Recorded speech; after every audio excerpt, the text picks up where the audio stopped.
this is an iHeart podcast. Guaranteed human. There's a difference between liking a house and actually getting it. Redfin is built to make up that difference and close the gap between finding and owning the home for you. Redfin agents close twice as many deals as other agents. So when you find a home you love, you're not a step behind when it comes to making an offer. That means less watching great homes disappear and more focus on the one you'll call home. Redfin helps turn saved listings into real addresses. Get started at redfin.com. Own the dream. Support for the show comes from Public, the investing platform for those who take it seriously. On Public, you can build a multi-asset portfolio of stocks, bonds, options, crypto, and now generated assets, which allow you to turn any idea into an investable index with AI. It all starts with your prompt. From renewable energy companies with high free cash flow to semiconductor suppliers growing revenue over 20% year over year, you can literally type any prompt and put the AI to work. It screens thousands of stocks, builds a one-of-a-kind index, and lets you backtest it against the S&P 500. Then you can invest in a few clicks. Generated assets are like ETFs with infinite possibilities, completely customizable and based on your thesis, not someone else's. Go to public.com/podcast and earn an uncapped 1% bonus when you transfer your portfolio. That's public.com/podcast. Paid for by Public Investing. Brokerage services by Open to the Public Investing Inc. Member FINRA and SIPC. Advisory services by Public Advisors LLC, SEC registered advisor. Generated assets is an interactive analysis tool. Output is for informational purposes only and is not an investment recommendation or advice. Complete disclosures available at public.com/disclosures.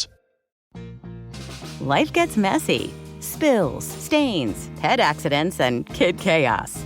But with Anabei, cleaning up is easy. Our sofas are fully machine washable, inside and out, so you never have to stress about messes again. Made with liquid and stain-resistant fabrics, that means fewer stains and more peace of mind. Designed for real life, our sofas feature changeable fabric covers, allowing you to refresh your style anytime. Need flexibility? Our modular design lets you rearrange your sofa effortlessly. Perfect for cozy apartments or spacious homes. Plus, they're earth-friendly and built to last. That's why over 200,000 happy customers have made the switch. Upgrade your space today. Sofas start at just $699. Visit washablesofas.com now and bring home a sofa made for life. That's washablesofas.com. Offers are subject to change and certain restrictions may apply. Cool Zone Media. Hey everybody, Robert Evans here, and I wanted to let you know this is a compilation episode. So every episode of the week that just happened is here in one convenient and with somewhat less ads package for you to listen to in a long stretch if you want. If you've been listening to the episodes every day this week, there's going to be nothing new here for you, but you can make your own decisions. Neither snow, nor rain, nor heat, nor darkness can stop the Persian courier service. Welcome to It Could Happen Here, a podcast about postal services where we ask the question, can the American capitalist class finally stop the American post office? I'm your host, Mia Wong, and with me to talk about what is going on with the post office, what's going on with the post office unions, and how things are going downhill for the noble people who carry your mail is Tommy Espinoza, who's a union steward for the National Association of Letter Carriers. Tommy, welcome to the show. Thank you so much for having me, and thank you so much for giving us the mail handlers, the mail carriers, a platform to stand on. Yeah, I'm really happy to, and I'm really happy to get to talk to you about this. So I think the place we should start is with a bunch of very, very weird stuff in how labor law works. So, okay, for like most people in the United States, you have a federally protected right to strike if you have a union. That is not true for federal employees. That is especially not true for members of the post office. And that is a real issue because the government has decided that, all these people who do a vital service are not allowed to go on strike, and it absolutely sucks. Yeah, and so I think this gets into sort of where I want to start, which is with the sort of history of the National Association of Letters Carriers, a union that is not allowed to strike and how sort of weird that is. So I was wondering if you could talk a bit about sort of the origins of the union and what effect that has had on how organizing works or doesn't work. Yeah, the right to strike has been a rather divisive topic. I'm sure you're familiar with unions and just generally people on our side of our side of politics to be infighting a lot. Shouldn't come to a surprise. But so in 1969, just over 50 years ago, the salary for postal workers was under $2 an hour. People were working months straight with no days off. And those were close to 12-hour days. And so these postal workers at the time qualified for welfare and decided in 1970 to go on strike, despite it being illegal. This conversation is not new. It was illegal then. It's illegal now. And I do want to be crystal clear here.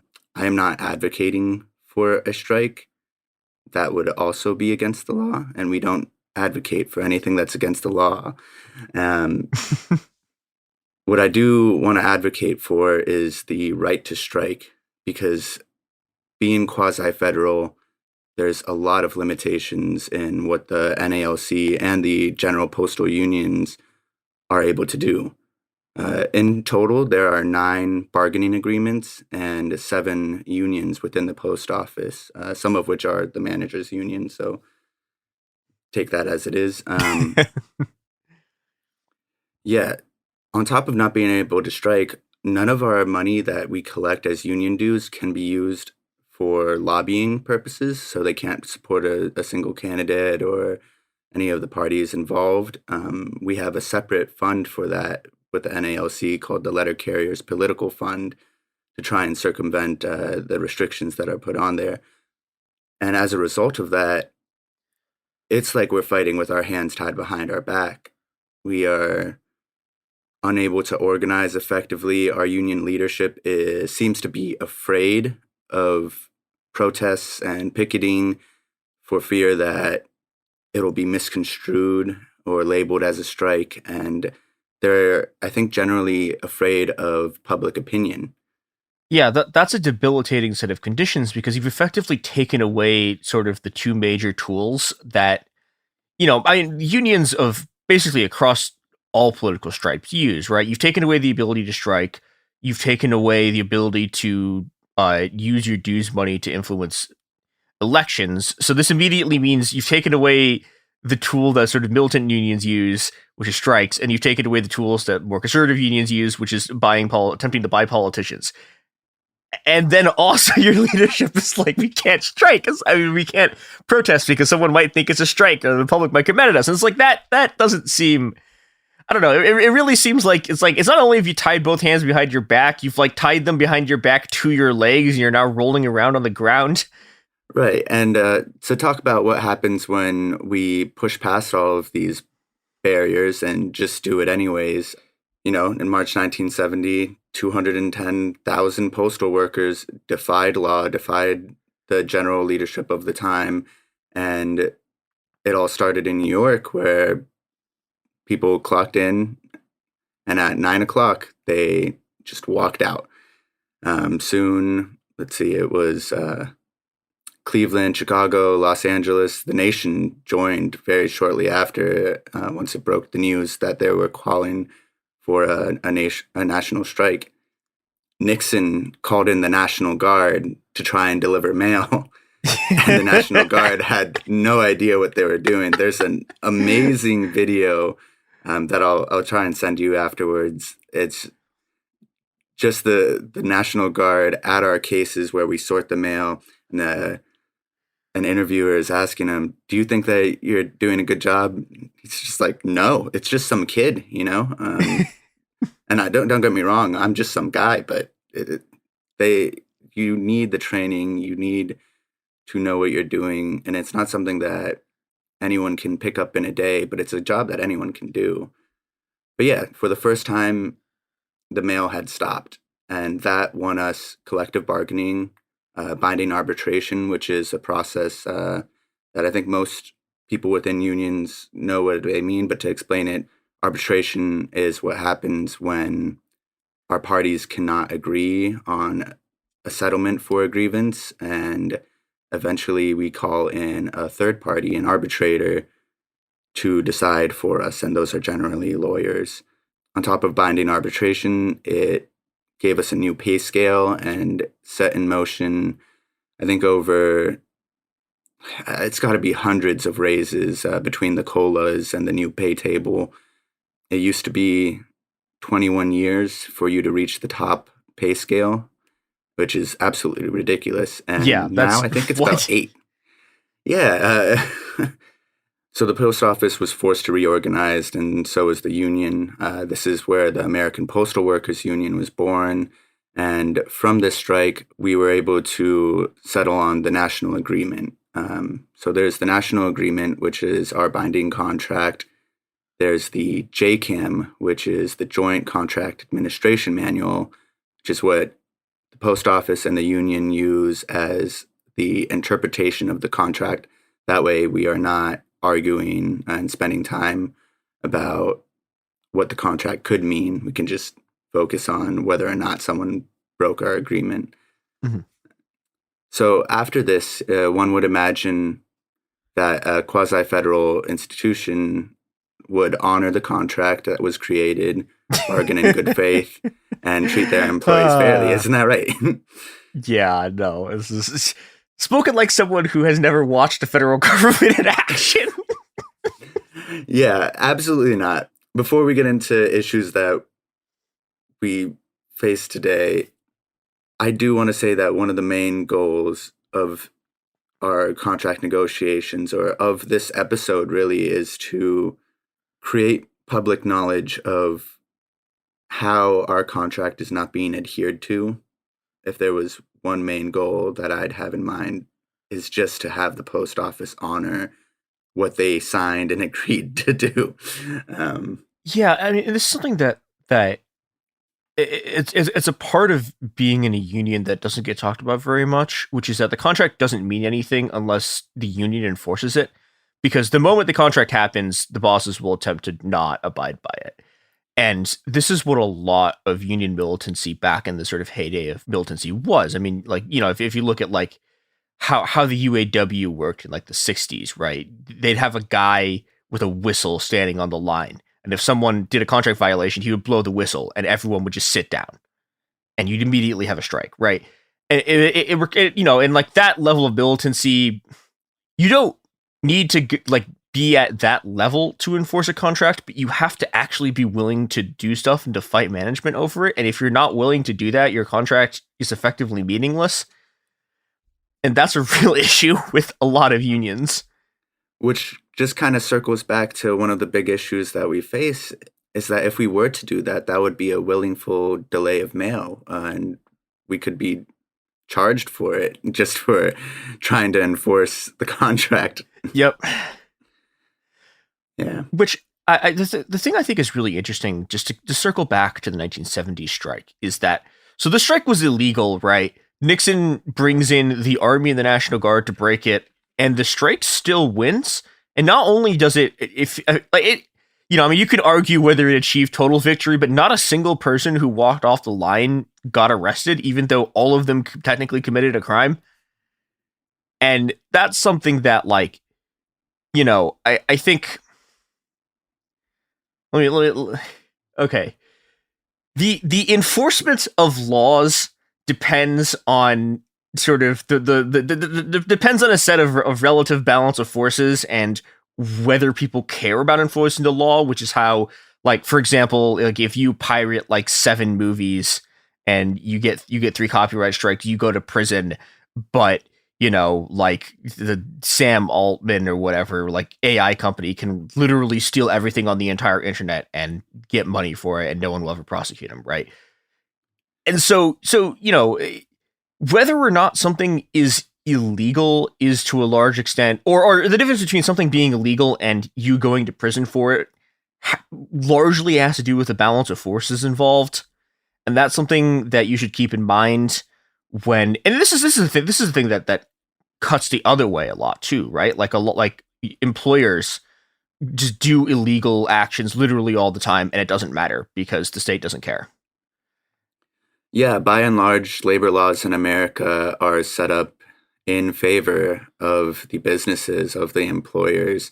If you're familiar with workers' comp or any of the systems involved in the Federal Employees Compensation Act, it's not enforced. We have cases that are pending arbitration where someone's been run over by a worker has been run over by a postal vehicle. Jeez. While they were working.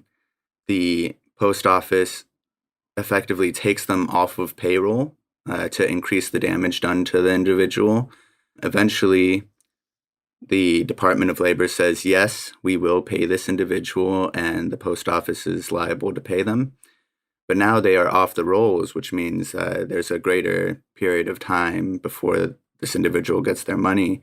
And there's a certain form that within the post office the managers need to fill out. I believe it's an 8130, or, all these forms have some numbers associated with them that they just refuse to fill out. And there's no recourse. There's no path for us to take to make them hurry or make them get this individual the money that they're owed. And some people, this doesn't ruin their lives and they've already paid off their house or whatever. But I imagine for many, many working Americans, that's their livelihood immediately down the drain.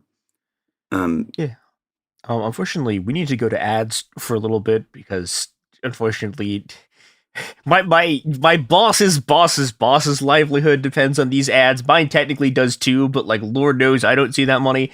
So, ads.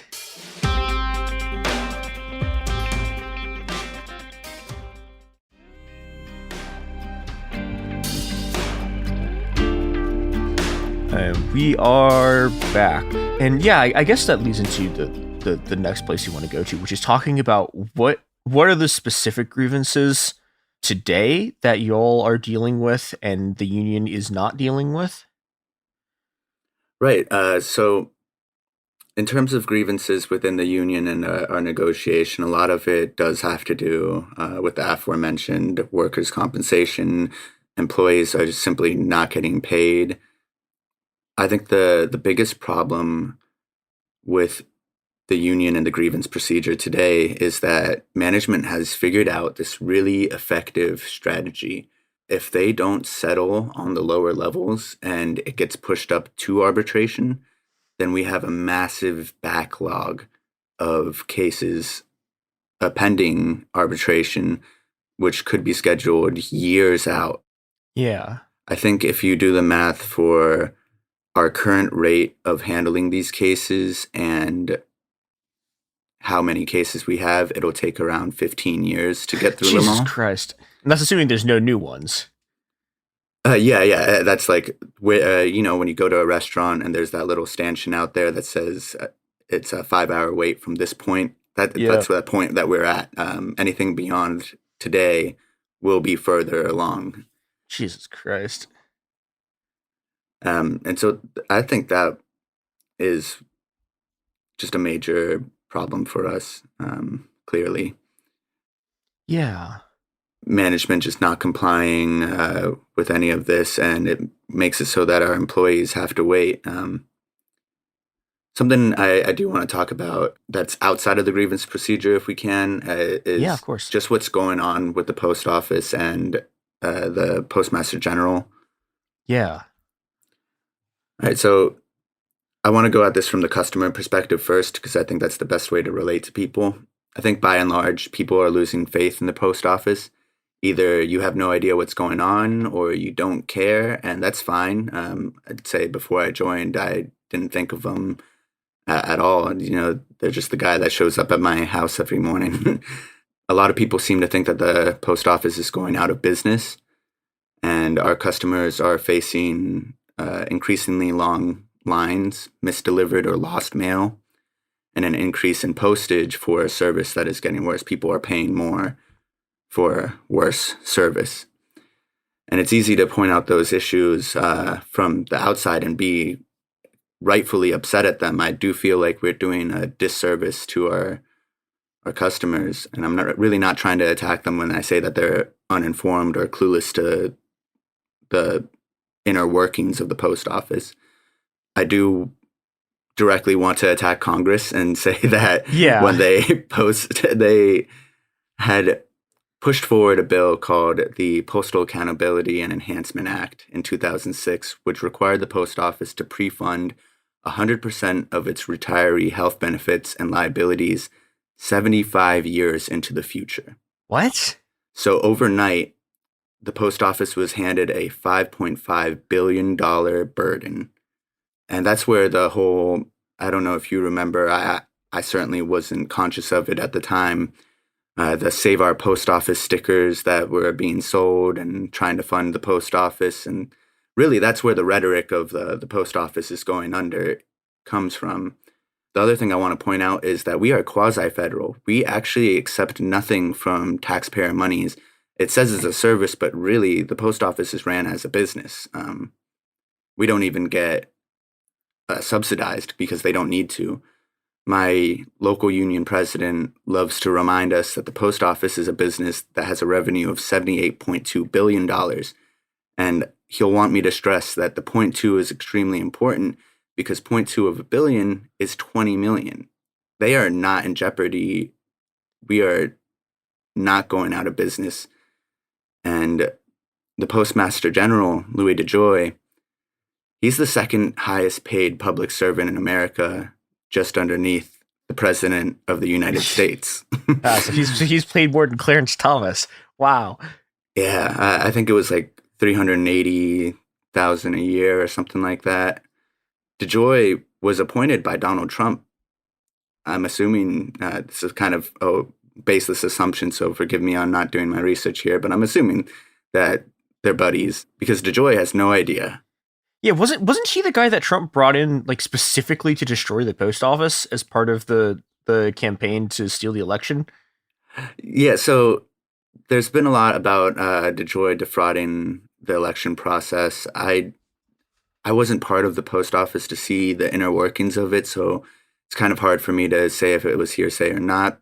But I'd believe it because DeJoy has no idea how to run a post office. He's never been involved with this kind of business. He is, in the same way that Trump is a businessman, a horrible businessman, and his Delivering for America plan could really be redefined as consolidation efforts for a business. So what they're doing is they're consolidating infrastructure and the workforce, which means closing post offices in order to save money and shoving three installations into one building. That's why the lines are getting longer. It also means that from dispatch, the employees have to drive an extra mile or two into their working zone, which of course means that we're going to go into overtime. And this just throws a wrench in the mail handling process. He has single-handedly made the service a lot more reliable. And I do think that you're right. Unreliable? More unreliable. Yeah. And I do think that you're right. He wants to destroy the post office, not only for the election, but to the point where it makes more sense to go private. Now is the time to point out that DeJoy is a major shareholder in FedEx. Oh, Jesus Christ. Which is a subcontractor for the USPS. And he has millions of dollars in equity involved. He's got skin in the game. I love open corruption. So great. And so on the local level, on what's going on in my office, I actually have one of the better offices that I've seen or heard about. I have been sent to other offices, and I have experienced firsthand the bullying and harassment from management pushing us to go faster. But even at one of the better offices, I work 60-hour weeks. I don't have set days off. It's not even a rotation. When I get home, I'm spent, and my commute isn't that bad. I think I'm about 15 minutes each way. And I really can't imagine driving 2 hours after an 11-hour shift just to eat and come back and do it again. I mean, that's just unsafe. Like, that's... it would be illegal, but since it's in the contract, it's not illegal. Oh my God. So the sacrifice that you make when you're joining the post office, I guess I should explain. When you join as a letter carrier, the first 90 days, they can fire you for any reason. And you're something called either a CCA or a PTF. And that means part-time flexible or city carrier assistant. You are only guaranteed 4 hours for showing up for work. You're not guaranteed to be scheduled. So if they don't like you, they just will schedule you once a week for an unknown amount of time until you quit. And if you're in a busy place, then that just means that they're going to work you to death. So when you join the workforce, immediately you lose time with your family, you lose time with your loved ones and your friends. Yeah. And I myself am so fortunate that all my loved ones have been beyond understanding. But every time I talk about it, I get asked the same thing. Why don't you quit? Yeah. And the truth is, this job is awesome. I love it. I want to work it. I just want it to make sense and be livable. Mm-hmm. And I'm not going to give up just because we haven't reached the point where it is. You know, if you walk away now, it doesn't get better. I'm sure someone would take my place, but it helps to have people stick around.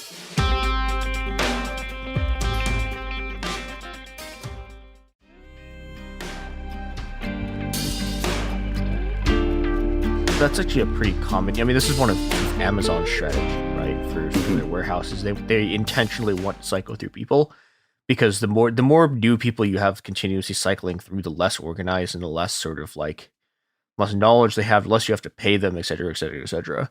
And so, if you can just cause high turnover rates on purpose, that's a thing that a lot of these sort of business ghoul, like nightmare factory people, like love in their workforces, and makes everyone else's life just a living hell.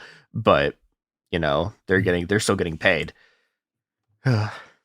Right. And so I try and hold that in mind when I've been overworked and I'm at the end of one of my major shifts because I had to carry part of another route because someone else called out. I really have to stop and think to myself that this other person who called out is just as exhausted as I am. Yeah. Is probably going to get a letter of warning for calling out. That's another issue. They don't want you to use your leave. Jesus Christ. I'm going to file an unfair labor practice because they've been doing that a lot at my office Oh my God. as well. It reminds me a lot, our issues, of your recent episode. I think it was you, about the nurses union, the shift change episode. Yeah. Their members are dealing with a lot of the same things where the unions are so big that they become detached from the membership. And we are finding out afterwards what our bargaining agreements are, what our strategy was. Everything's after the contract has been signed. And that's just not how unions were meant to be. They're meant to be from the bottom up, by the workers, for the workers. But it really does feel like it's like national is its own entity. And so I guess that would bring us to talking about the union and the future of the union. Yeah, let's get into that. So I got to be careful here because Brian Renfro, he's our national leader of the union. He's been struggling with problems in his personal life, and I don't feel like I'm ousting him as it's public knowledge, at least within the post office, it's public knowledge. He's dealing with substance abuse, with alcoholism, and that's something that hits very close to home within my family. And I really don't want to demonize that he's struggling. But what I do want to say is when you're going through something like that and you've accepted a position on the national level like this, you really need to either step down or appoint someone to handle things in your place. As negotiations started over a year ago, he kind of went missing. And it was later revealed that he was an inpatient, which is fine. Get your help. But there was nothing left, no notes left for us to strategize with. And our membership is just in the dark. And beyond that, the leadership has gone missing. It's very dark times for the NALC. Well, and that's also just sort of like an organizational problem, right? Like if your organization is set up in such a way that a small number of people being incapacitated means total paralysis and no one has any idea what's going on, that's just a bad way to run something. And especially it's a terrible way to run a union, because the union's, power is supposed to be from its organization and from the collective power of a large organized group of people who can make decisions for themselves. And if that's not happening, and you get to the point where these decisions are being made by a very small number of people who can just sort of vanish, like that for whatever, and like literally whatever reason that is, right? It could just be you get sick. It could just be like whatever happens. That's just a terrible way to organize things. And I guess it's also like I want to take a little tiny tangent to be like, if you're doing any organizing project, your goal is to organize yourself out of a job. Like ideally, if you were in an organization, it should be able to function without you. There should not having an indispensable person is a fiasco. Don't do that. This is true of both like your tiny local mutual aid group as much as is true of your giant national union. So this has been Mia talking about the indispensable person don't have. Well, yeah, that's kind of the funny thing about joining a union from an anarchist perspective. It gets a little funky how hierarchical they typically are, and the problems that we know we are going to face when you have a system that's built like a pyramid. Yeah. Oh, yeah. And so I was saying we're in dark times, but there's such a bright future that I can see for us. Branch 9 of the NALC, and namely this individual, Tyler Vassar, who, when I had originally posted on Reddit asking for attention, he's the one that I thought would be great for this interview. His branch 9, has passed a resolution to form an open bargaining strategy for contract negotiations. And I hope this sweeps the nation.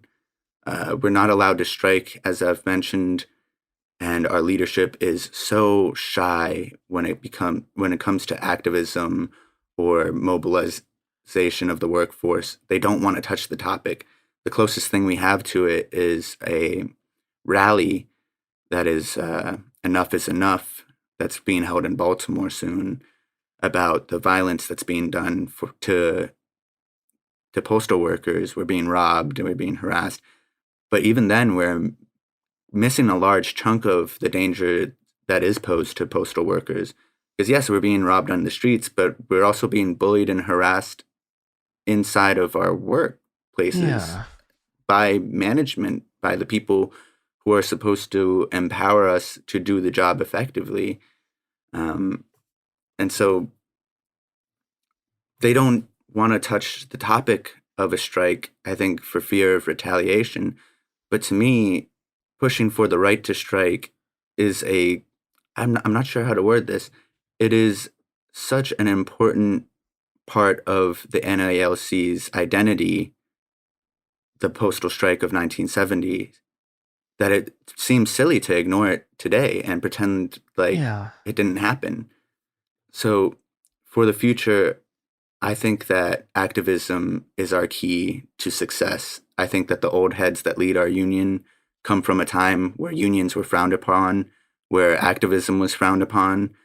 But I think that public opinion will be largely in our favor, and that public opinion can really put pressure on the legislative branch, on Congress. And if we are transparent about our union, what we're asking for, the issues that we're facing, I think that the public would be on our side. If the people in America knew that management was falsifying time records or training records and interfering with workers' comp's claim and back pay, or that they're not paying the settlements that they've agreed to pay, that they're not scheduling arbitration sessions, big or small, that they would care and that they would join us in the streets. One major thing that happened, I think it was last year in the summer, we had a letter carrier, his name is Eugene Gates, who died in the Texas heat. Jesus, yeah. Because management told him not to take as many breaks or he would face discipline. Jesus. These pressures that we face when you're threatened that you will lose your job if you don't listen to us, you will push yourself to the point of exhaustion and further. Yeah. I think that the post office killed Mr. Gates, and there wasn't as much outcry or anger behind the movement. I often find myself thinking that while I don't have the answers, I do know that we need to care more. Yeah. And it's hard to care when you're exhausted. I acknowledge that. Yeah, well, I think there's two things about that. One, I mean, I don't, and this is something I've gotten to with a lot of the sort of interviews that I've done on this show, is that I think a lot of very, very basic jobs have labor conditions that are unimaginably appalling that people just don't know about. And I think people are very sympathetic to once they actually understand what's happening and the kind of just horror show stuff that's happening in these workplaces. And the second thing I think that's sort of important in terms of getting people to, like trying to actually do like mass mobilizations, even just to get people to understand what's going on, is that I think a lot of people who are facing these kind of conditions think that they're alone and think that it's just something that happens to them, or they've been in them for so long they think that it's sort of normal. And having a bunch of people go, no, like A, this happens, and B, it shouldn't happen, is extraordinarily powerful, because like that feeling of isolation is the thing that all of that your bosses depend on to make sure that you just keep going along with these conditions even though they are just objectively horrific. And I think any strategy that's not based on that is just not going to go anywhere. Right. And one of the strategies that I really want to push forward as I grow within the union, and don't get me wrong, I want to stay a steward. I think that educating our members and being part of the workforce is my place in the union. But what I want to push is for union solidarity. I want the NALC to hire organizers, specifically organizers, to try and get the public mobilized, and as well as the workforce, so that we can put pressure on Congress, so that we can show our bargaining teams that we support them, and so that we can have clearly defined bargaining terms. And yeah, I think that having solidarity between unions and reaching out to the other movements in a time where union support is higher than ever is such a clear path that we are just ignoring for whatever reason, because people are afraid to speak out against the post office. And so I'm really not sure what's going to happen with our current contract, but I do know that the fight never ends, and that while we stand on the shoulders of giants, we have to pay respect to these giants by not giving up now. And I'm a relatively new employee and steward, but I'm really walking in the footsteps of some warriors. The branch president I mentioned, Ken Lurch, has given me so much support and education and has done so much hard work over the years that I don't have to reinvent the wheel. None of us do. We just have to continue the struggle. Yeah, and I think that's a great place to end. Unless you have anything else that you want to make sure we get to? No, nothing on this topic. Yeah, so how can people support you and postal workers just in general, if there's a specific place you want them to go? In general, there is on the NALC site, which is just nalc.com, there is a section where you put in your address, and it'll give you the email addresses, the phone numbers for your representatives, so that you can make some noise. Again, we're amazingly limited in what we can do, so there's not really anything that you can donate to help us, including the letter carrier political fund. But yeah, just pay attention to us. maybe leave a bottle of water out in your front door. It says for the postal worker. Yeah. There's nothing better that you can do than talking about it. Word of mouth is the best advertisement. Cool. Yeah, we will put that in the show notes. I hope you all win. And I don't think I've ever said this genuinely in my life, but thank you for your service. I appreciate that. Yeah, I never imagined myself to become a federal employee, and it is just as bad as I imagined. Yeah. So I do want to shout out, actually, it's a little meta, I guess, but I do want to shout out some important episodes of It Could Happen Here that hit me very closely, if I can. Yeah, go for it. Because a lot of the people listening will be postal workers that have been pointed in this direction. Please look at the Myanmar episodes, the Free Burma, the Burmese Revolution, and look at the work that, Mia, I believe you've done the same work as James with Border Kindness. Those are two topics that I think y'all hit really well and that really touched me as a person. Sometimes I'll re-listen to those episodes when I'm having a hard day just to remind myself that it's all the same. Yeah. It's all the same fight. Yeah, it absolutely is. And I mean, I think that's sort of the beauty. I mean, it's both the beauty and the horror of this world, is that on the one hand, all of us are being crushed by the same sets of forces. But on the other hand, it means that whatever fight that you're taking is also a part of the larger fight for Get All of Us Free. Yeah, exactly. So just fight the burnout and stay in the fight. Yeah. Yeah, this has been It Could Happen Here. Go make trouble for people who suck.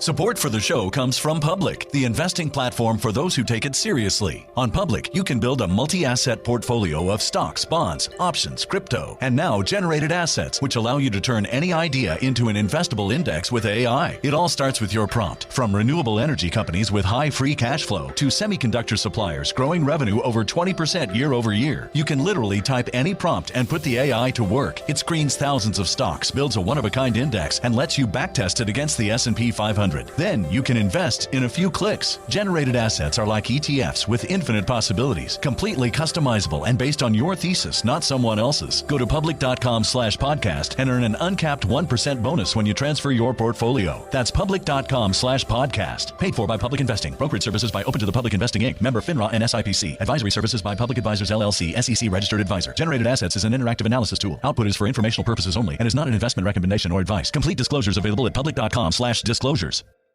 Tired of spills and stains on your sofa? Wash away your worries with Anabei.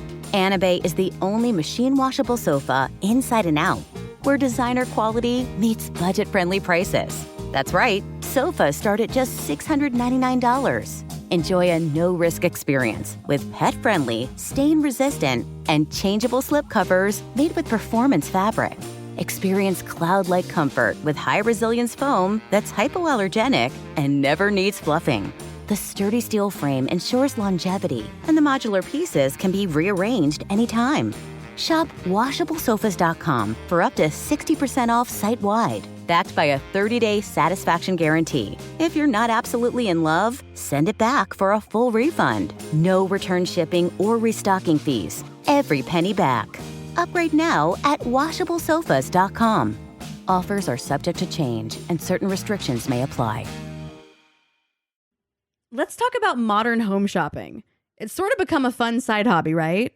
Scrolling listings at night, dreaming about kitchens you've never seen, or backyards you haven't even stepped foot in, all from the comfort of pretty much anywhere. Redfin knows a lot of people like you want to own, but are stuck in this browsing mode loop. That's where Redfin flips the script. With listings that update within minutes and tours you can book right from the Redfin app, you can see your dream home the moment it appears. Now, liking a listing is easy, but actually landing it, that's where Redfin comes in. Redfin has over 2,200 agents with local expertise. And Redfin agents close twice as many deals as other agents. That means they want to help you win, not just window shop. Redfin is built to help you go from just looking to wait, this could actually be home. So become the newest neighbor on the block. Visit redfin.com to start finding and start owning. That's redfin.com. Hi everyone, it's James. We just wanted to let you know that some new shit has come to light since we recorded this. Specifically, a former staffer of World Central Kitchen who resigned, who was of Palestinian descent, wrote an op-ed, I guess, in Mondoweiss, which is a publication that covers Israel and Palestine and the United States' role there. And it's given us some more information about World Central Kitchen that we didn't know when we first recorded this. And so we are going to address that at the end. So after the second ad break, Charles will go, Shireen and I will come back, and we're going to address some stuff that we found in that op-ed. We will also link it in the description to this podcast. Yes, it's a really good article. I recommend you guys give it a full read. But yeah, we will be talking all about it at the end, so please listen to the whole episode. Hello, everybody. Welcome to It Could Happen Here. Today, I am joined by my illustrious colleague, James. Hi, James. Hi, Shireen. And my now friend, Charles McBride. Hi, Charles. Welcome back to the show. Hi, now friend Shireen. It's wonderful to be here. And to know that you're a real person and not a federal psyop.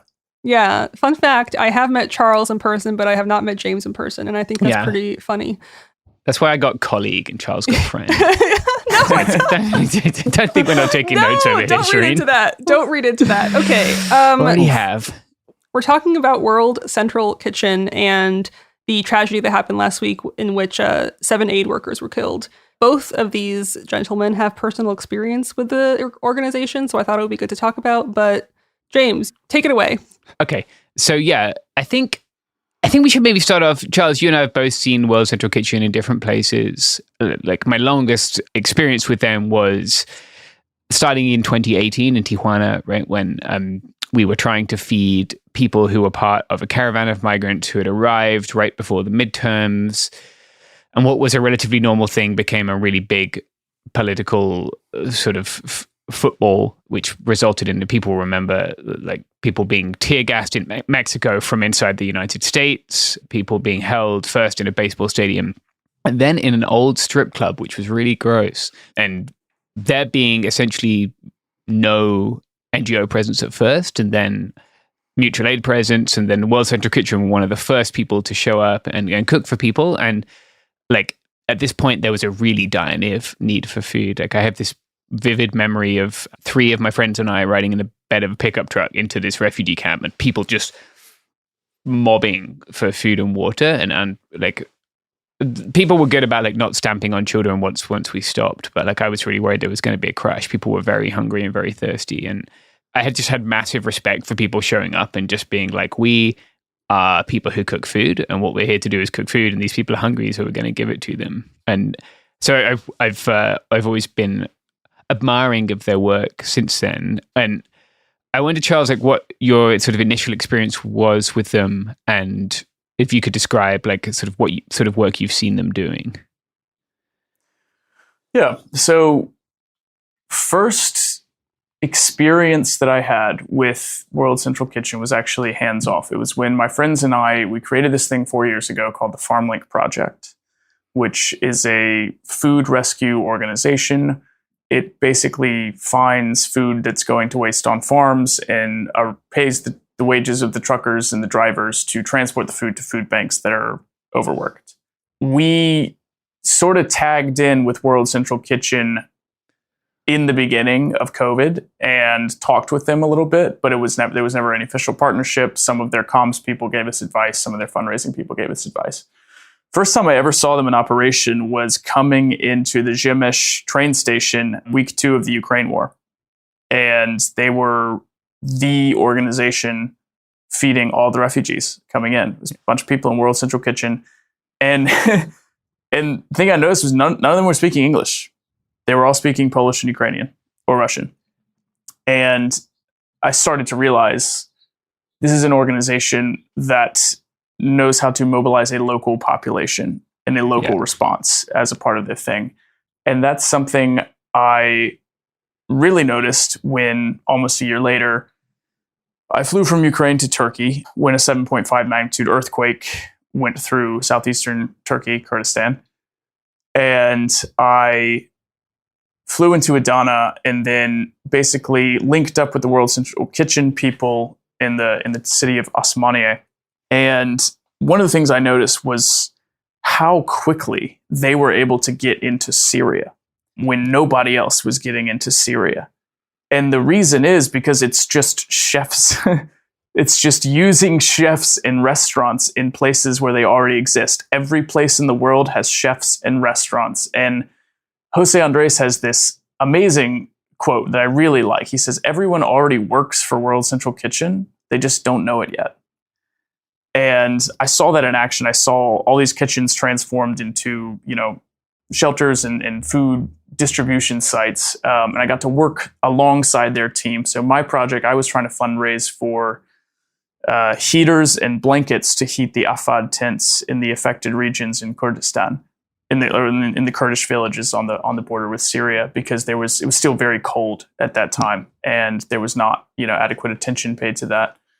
Obviously, Afad and its cronies is part of the whole reason that incident was as bad as it was. But World Central Kitchen stepped up in a big way in Turkey, and I was really impressed with kind of their outfit. We were working out of the same distribution center. I got to accompany Jose Andres on a couple of his deliveries, and we went into Hatay and walked around and saw the extent of the devastation and visited all the World Central Kitchen feeding sites. And it was all Turkish people and Kurdish people who were there working for World Central Kitchen. They had been mobilized by this entity. So there's this decentralized element to World Central Kitchen that I found really impressive. It didn't feel like the top-down bureaucratic thing I kept running into in my humanitarian work with these big NGOs. It was much more grassroots, much more bottom-up. So it gained a lot of respect for me in that sense. Yeah, I think that's a really good point to make. That they do have a different model. It allows them to be flexible. It's allowed them to be places where other people aren't. Like, I think a lot of people perhaps are not as familiar with the NGO world as you and I might be. Like NGOs often present themselves in places where people need help. It's like, they have large office buildings and white Land Cruisers, and they have one way of doing things, and it's their way. And sometimes that doesn't work. I can recount countless examples of this, right? NGOs that exist to do things in a certain way and don't adapt to a local situation or culture. And that's something the World Central Kitchen have done really well, in my experience, all over the world. Yeah, they graft themselves onto a local response, and everywhere that they go, it takes on a local flavor. And I think that's why this happened, is because they inserted themselves into a highly volatile situation. And because they are so decentralized and because they are so on the ground, they also exposed themselves to the realities of what Palestinians have been facing in Gaza and lost members of their team, as a result. And I think that is part of that is there's a lot of people who won't even go into Gaza, if they had the opportunity. Like you said, these big NGOs, I think last time I was on the podcast, Shireen, I talked about, seeing these big UN advertisements in the Copenhagen airport saying "Save Ukrainian Children" when I was going over there. And then as soon as I got there, the minute you go east of Lviv, you're not going to see a UN truck anywhere. And it was that way for 9 months, it was just a bunch of people with brand new white Land Cruiser Prados sipping cocktails in Lviv while subcontracting with actual humanitarians working closer to the front line. World Central Kitchen was not that way. They were all the way out in the east. Everywhere I went, there was World Central Kitchen cars, even deep into Donetsk. And that was really impressive. It felt antithetical to the whole nonprofit industrial complex model that I'd become familiar with. And I was impressed by that. Yeah. So perhaps we should speak about exactly what they were doing in Gaza, because I think people are perhaps a little confused. There's been a lot of misinformation from all kinds of angles about what they were doing in Gaza. So do you have a good handle on that? World Central Kitchen positioned itself. They engage in slightly more activist humanitarianism than most organizations, which is why, Jose Andres went big on Ukraine. he was there. He brought the whole team. I mean, they dedicated so many resources to Ukraine. And for him, it was unequivocal. Ukrainians are the good guys. Russians are the bad guys. We're helping the victims of this conflict. And, we're on the side of the angels in this. And that was the positioning. And I think it was a bit of a wake-up call when, after October 7th, he did the same thing in Israel and went and, gave food to the different kibbutzim that were affected by the October 7th attacks. And at first very much positioned himself as like, we're here to help relieve the affected Israelis, which again, for like polite liberals in the humanitarian world, Israel, Ukraine, both aligned with Western interests, Western values, theoretically. And I think, and then, suddenly the war focus goes from what happened at the kibbutzim to what's happening in Gaza. And so they went to Egypt and they started helping the refugees, and then they tried to get into Gaza. Then they did get into Gaza. And they set up, an effective system of food aid. And I started to notice while that was happening that the perspectives of a lot of the people that I was working with in the aid community were starting to shift on this whole thing. People who didn't have a political interest in supporting the Palestinians and were just kind of supporting Israel because of the default.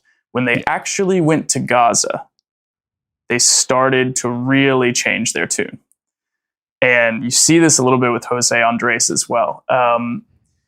I think Jose Andres was, there's in terms of his personal views on Israel, they seem to have very clearly evolved. You can see very soon after October 7th, he is calling out the Spanish prime minister on calling what's happening in Palestine a genocide. He's saying that Israel has a right to defend itself. And then he spends a bunch of time in Gaza, and now he's greeting everyone in Arabic. And then this thing happens, and he immediately points the finger at Israel. He says, you guys targeted my team. You killed them deliberately, and you made sure the job was finished. And that is just so reproachable. And in doing so, he became one of the only really big celebrity voices to make what appeared to be something of a 180 turn on that conflict. And pretty much everyone that I've worked with in the humanitarian or journalism space has also done the same thing in regard to Gaza. I'd say most people thought my views on this were too extreme after October 7th, when I began immediately criticizing Israel. And now the ones who have actually been there pretty much unequivocally say they're the bad actor in this region. And I think you saw that shift happen in real time with sort of the attitude that World Central Kitchen took to Gaza. All of that stuff is available from public statements. I don't want to share private sentiments that have been shared with me by members of World Central Kitchen staff. Those are their own, and they don't represent the organization. But I think even just watching the yo-yo of Jose Andres' perspective on this change has been enlightening. Yeah, and I think it's easy to be critical of someone for having opinions which have not aged well, right? And sometimes that's okay. Sometimes we need to do that. It's sometimes people say shit which is unforgivable. But I think in this instance, we can be critical at a point, but I don't think now is the time for that. I think now is the time for everyone who wants the starving and killing of innocent people in Gaza to stop is on our side right now. And we need to welcome that. And there are a lot of people in this country, right, who we need to do that same 180. And giving examples of people doing that is good. And there are a lot of people who don't see themselves when they see dead people in Gaza. And that's a problem, right? And that's some shit that they need to examine. And because there's a lot of bigotry there. But if they see themselves in those aid workers, or they see themselves in Jose Andres. And look, when I saw the bodies of those aid workers, right, you have a tall, skinny British guy with long hair and in a plate carrier with a badge on, that's what I look like to 99% of the world. And it's hard not to feel oh shit, that could be me.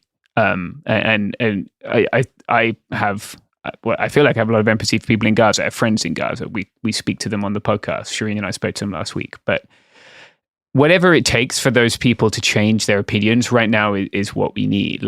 And we can dissect how we got here later. But every minute that this continues, more innocent people die. And if we can stop this 1 minute sooner, then there's important lives that we can save. And I think it's really important to focus on where we are, not like how we got here right now, if that makes sense.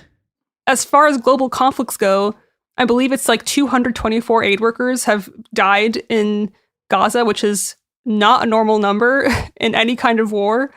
And that's according to the UN.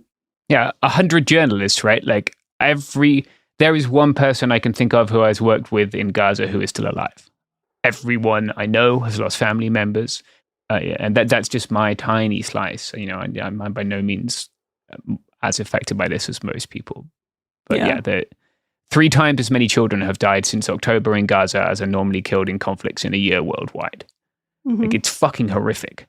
We would do well to like put aside our differences and make it stop, I think. Yeah, I agree. Opposition to genocide and wanting to end it should be a very big tent. And the fact that some people on the internet are trying to make it a smaller one doesn't make a lot of sense to me. Yeah. Yeah. It promotes infighting, which is not helpful right now. Yeah, it is helpful to not call it a war and continue calling it a genocide because that's what it is. So yeah, just continuing to change all the rhetoric around this genocide, I think, is important. This is also not the first time that Israel has directly targeted aid workers that are clearly labeled as aid workers. In 2006 in Lebanon, Israel struck a Red Cross ambulance right in the center of the logo. Right on top of the truck, the van was a red cross, a clear red cross, and it struck right in the center. I think that image is now going around again. It's from 2006 again. It's not the first time that Israel has directly targeted aid workers, and I think it's really appalling seeing leadership in Israel just kind of apologize half-heartedly, being like, this was a mistake, and then they just move on. If this was the red line for people, I find that frustrating, but if it's finally the red line for people, I just hope it continues and people don't let it go. There's that story that was absolutely fucking heartbreaking, right? Of that young girl who was trapped in her car. Mm-hmm. And she called the ambulance, and the ambulance came, and they bombed the ambulance, right? And they killed her, and they killed the ambulance driver. It's like those 2 ambulance drivers were Palestinian. They were working for the Palestinian Red Crescent, and they deserve every bit as much outrage as the World Central Kitchen people do. And what they did with every bit is admirable. But like, if this is what it takes for people to change, then like, I hope that they will also acknowledge that everything else that happened before was an atrocity too. Talking of like atrocities, we have an advertising break now. That was good, James. Good job.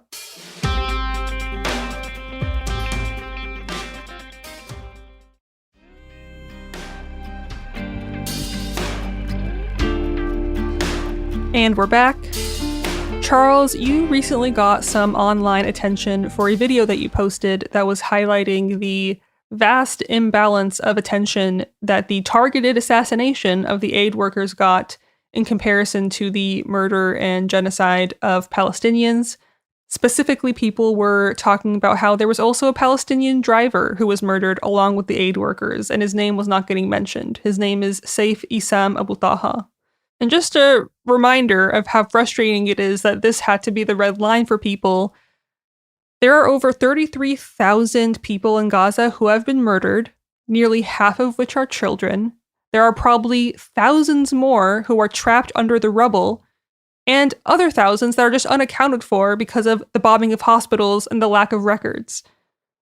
So to have the killing of 6 aid workers be a red line for people, that's what I mean by saying it's frustrating, because it is a tragedy. But tragedy has been taking place for the past 6 months and also the past 76 years. So yes, the video that Charles made got some well-deserved attention, and I'd love for you to talk about it a little bit. Yeah, so this was like a strange convergence of things for me, because I had been keeping up with the WCK team as they went into Gaza. I'd actually even been in conversations with some of them about potentially going there. But these were just buddies from a humanitarian trip. I mean, like James probably knows, you make friends really fast when you're connected, when you're in these sorts of scenarios. And, I made friendships while I was in Turkey that I've maintained. And, But then my Palestinian advocacy was separate. You know, I'm over here educating and everything. And then suddenly there's this convergence of like former, you know, coworkers on this team dying, and then it being the fault of this regime that I've spent the last 6 months trying to educate people on why it's bad. And I posted a video which was my tribute to the fallen WCK employees who were very close friends of people that I got really close to on that project. And it was a tribute to them, and also a way of pointing out how their martyrdom has overshadowed the martyrdom of so many Palestinians who will never get the kind of press and attention that they did. And I think it achieved that effect. The video went very, very viral. It's exceeded 1 million views on TikTok. It's at around 250,000 on Instagram, and more than that on the accounts that have reposted and shared it, sometimes without the context that I am not a World Central Kitchen employee, nor do I represent the opinions of the organization. And one of the things that I think made that story go viral is that I did shift the attention to, I said, this is a genocide. And I said, as grieved as I am at the loss of these people that I have this connection with, I do want to point out that it is overshadowing the horrendous loss of life of Palestinians. And I think that resonated with a lot of people. It also resonated with my former, my friends at WCK who reached out to say, we appreciate you using your platform to talk about this, especially considering the fact that WCK employees are not really supposed to be making statements online about this. So they have a little more leeway with that, considering the fact that the head of the organization has explicitly now condemned Israel for this strike. But I've had some very interesting conversations with friends of mine that either still work or are connected to the organization. And that's a slightly complicated thing because World Central Kitchen subcontracts with so many different people. So at any given point, there are people who are connected to World Central Kitchen who are not representatives of the organization or technically employees. So, you can't say definitively, this is what the majority of people in WCK feel about Gaza or Israel or anything. Different people have different opinions about that whole situation. I think what you tried to do was obviously not to represent them, and it would be disingenuous for anyone to suggest you did, but the internet does that. I want to talk about one more, talking of disingenuous things on the internet, I guess. There was this thing that went around immediately in the aftermath of the photos coming out of the different people's corpses that, like, it seemed to be mostly like tankies or perhaps people who still believe that they can generate revenue from views on Twitter, saying that, like, because these people had a security team, the security team was somehow spies, and this is evidence they were working for Israel, right? Like, and you can speak to your experience, Charles. Like, I've worked with security teams and seen people working with security teams all over the fucking world because war is dangerous and you have the thing that everyone needs. If you have the misfortune of being a veteran of the global war on terror, you have a very few outlets for your skill set. One of those is providing security for humanitarian actors and journalists. And that is one of the most pro-social applications of your skill set. Yeah, there are a lot of worse things to do with those skills, believe me. Right. Very good point. So I have encountered a lot of people in my time in Ukraine and elsewhere who have decided to turn their sort of military intelligence background experience into, I'm good at this. I'm familiar with these types of scenarios. And if there's one thing I'm decent at, it's, at least trying to keep people safe and give them intelligence. And that's never a guarantee. But in all the people I've met who actually are legit, security consultants or just veterans who have applied their skills towards a pro-social humanitarian purpose are pretty good guys. And while I'm sure, there are some of them who are connected to are still connected to sort of the intelligence services of their various countries. I think that's definitely a possibility. A lot of them are not. They're just veterans who are trying to help, and this is a way that they can make a living while doing something that has a low moral hazard. So I dismiss that stuff. There's a lot of conspiracies. The problem is, I mean, in the vacuum of the sort of post-manufacturing consent world where none of us trust the Western liberal media, a lot of people trust stuff that's even dumber, including just like takes on the internet that somebody pulled out of their ass. And a lot of it is if you have set yourself up against everything that comes out of the West, then everything that looks like a fingerprint of an intelligence agency or anything is going to ring your alarm bells. Obviously, James, I feel like Ukraine is a great example of this. The fact that the United States supports Ukraine means that Ukraine must be the villain, and that the entire thing must be a CIA psyop, and there's spies everywhere. And I'm a spy for going to Ukraine and helping grandmothers get their insulin.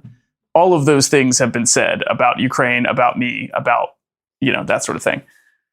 And we know it's not true. It's just that people, I mean, these, as far as I know, these were guys who were security consultants, very similar to, I work with a lot of British veterans of the Global War on Terror, basically on various different projects, some of it having to do with PTSD, others having to do with environmental conservation, some of whom have worked in Palestine and been in the West Bank.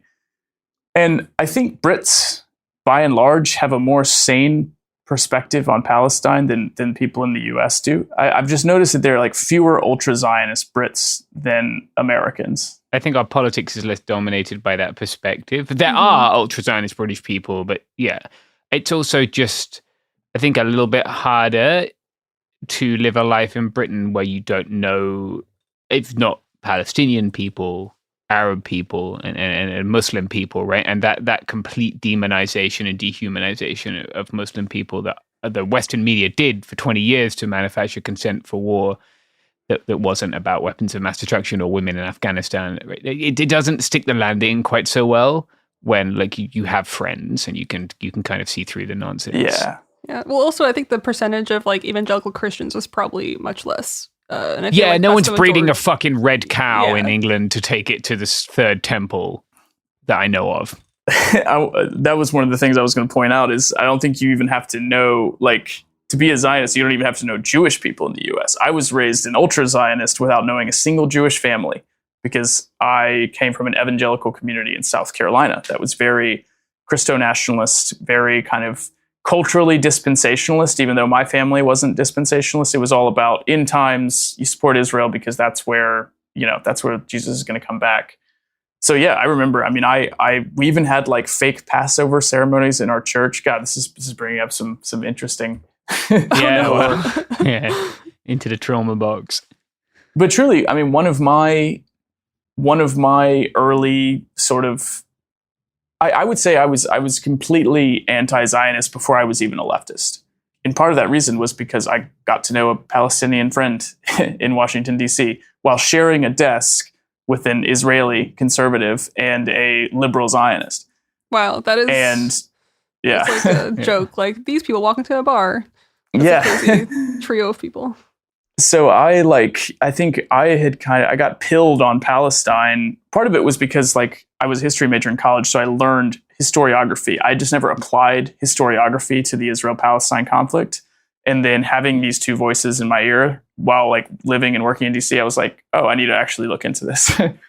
And so, yeah, I mean, I would say even before I was like a leftist, I was down on Israel. I figured they were not the good guys. And then I think reading The Fateful Triangle by Noam Chomsky really solidified that.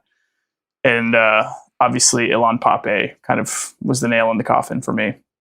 So, yeah, and speaking of like, what happens in DC and, Americans' opinions on the Middle East, most of them are dog shit opinions because most people do not have some sort of strong point of reference to this zone. But it goes back to what we were saying about how being against genocides should be a very big tent and we should resist efforts to make it smaller, because I'm reading through The 100 Years' War on Palestine right now, Rashid Khaldi. And one of the things that he said is how the war is fought in the United States, in Congress, because we hold the keys. So as much as it's as painful as it is to try and change the minds of dumb Americans with no geopolitical understanding, it's absolutely essential to holding Israel to account. It is actually one of the best things that you can do. And when someone who has the international appeal of Chef Jose Andres points the finger at Israel and said, "You killed my employees deliberately and you're starving Gazans," that goes a long way towards shifting the opinions of the people who actually hold the keys to everything Israel does. Yeah, I think that's a very good point. And that's what we need to do, right? like stop them getting bombs to kill people, not argue on Twitter or Instagram or what have you. Like we need to make the killing stop.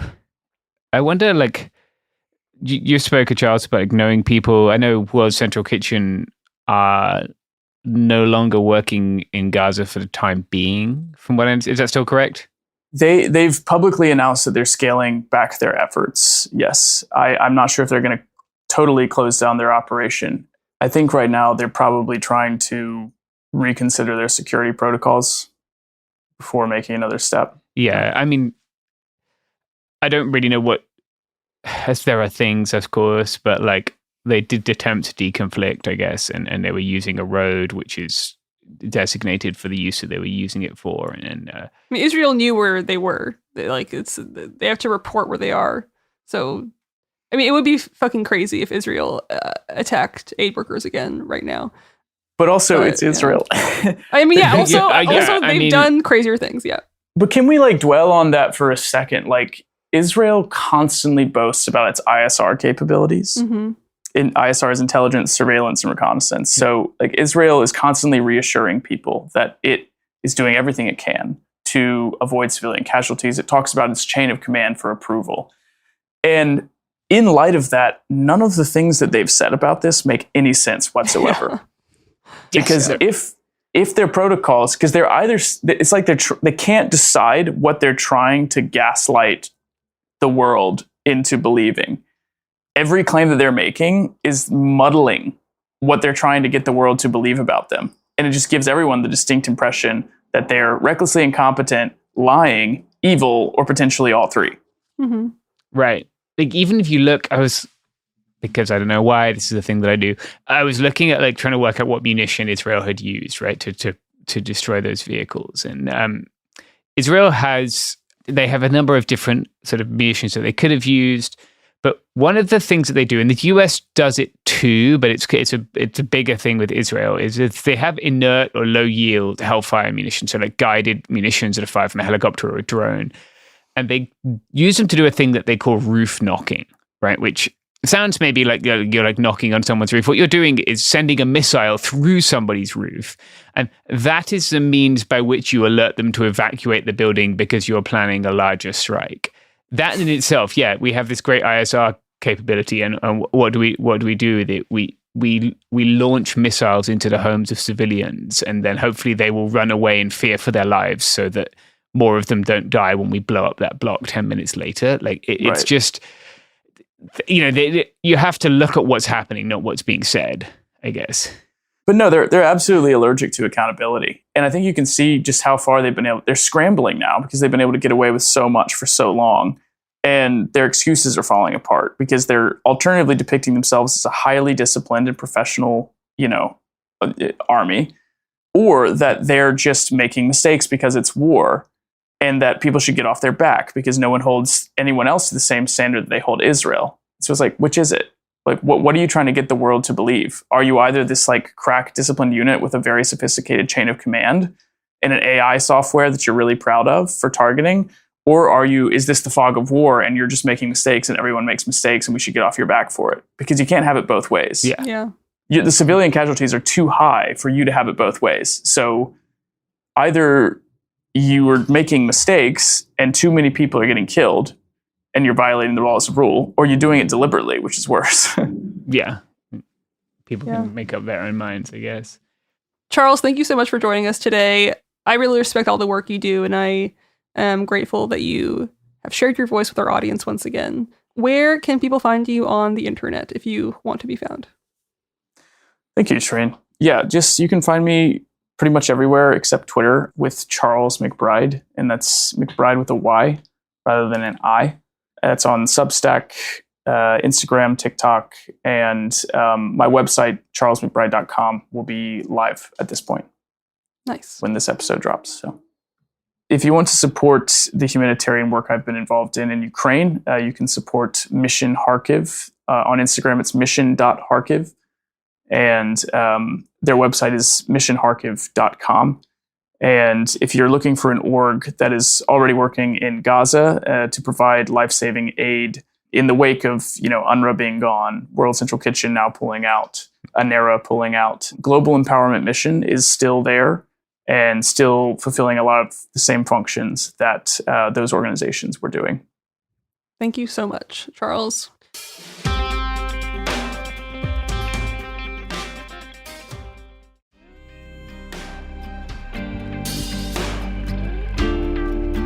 Shireen and James from the future here, giving you an update about the article that we mentioned at the top of the episode.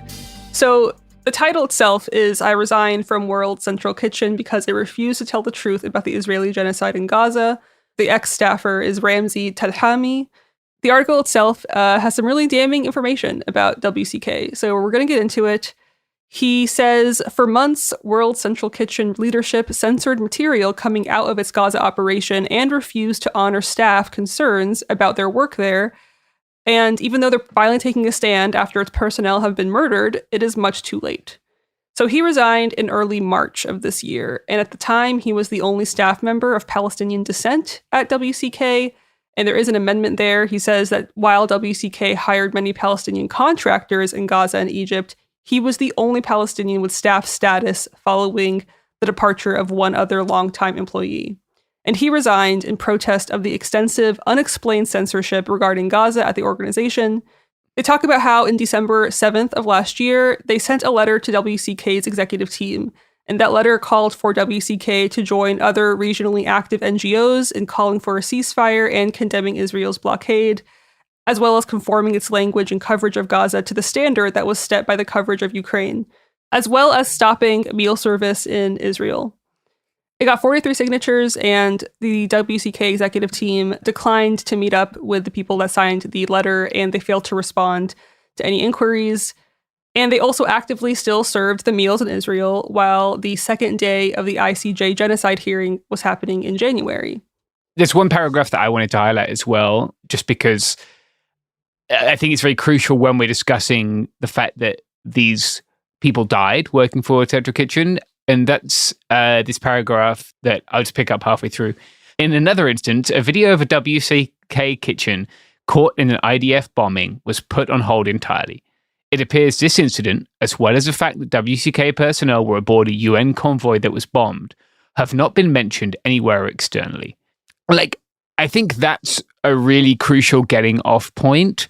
You can have shit politics, but if you're not saying stuff when your people are getting bombed, until they're getting killed, A, I don't know what's wrong with you, and B, if you didn't change things, I don't know if they didn't change things, right? That's not detailed here, but you have to change things if your people are being bombed. If I'm working somewhere where that's a likelihood, if we get bombed once and we're lucky enough to be okay, we do not continue doing the same shit. And I'm not entirely sure that they did. I don't want to for a moment suggest that the people who died were complicit, right? That's not what I'm saying. It's not what Shireen's saying. I very much understand the desire to go to places where dangerous things are happening and help the people who did nothing to deserve this. And I think the people who did that deserve our unending gratitude and respect. I'm not for a minute saying that that's not true. I'm saying that this organization needs to really think about how it does shit if it wants to continue operating. And yeah, the blame is on the executives of this organization.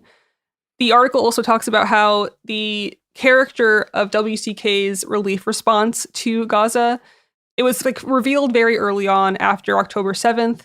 The chief communications officer, Linda Roth, she had put out a statement without the communications team's input, which is apparently breaking precedent.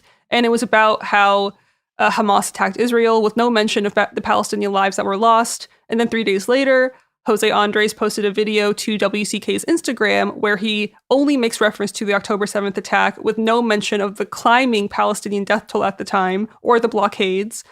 And then on social media, Charles mentioned this at the episode. On October 16th, he tweeted at the Spanish Prime Minister to be removed for her protest of the Israeli tactics. And at the same time, WCK continued to work closely with the IDF over the course of the relief response. The initial statement, as well as Andre's video, were decisions that were made by leadership against the concerns of the WCK personnel. There's this paragraph that I want to read just verbatim. Much of the work in a genocide is not pulling the trigger, but instead minimizing and denying that a genocide is going on. Genocide is a phenomenon of gradual boundary pushing. Each increment must be accepted by the parties with agency for the next to be reached. Under the direction of CEO Aaron Gore, Linda Roth, and, quote, Chief Feeding Officer Jose Andres, World Central Kitchen recklessly endangered its personnel, shelfishly exploited the situation for its own benefit, and actively participated in the normalization of an ongoing genocide. I think what I want to say more broadly here, it's my stance, I guess maybe other people share it, maybe they don't.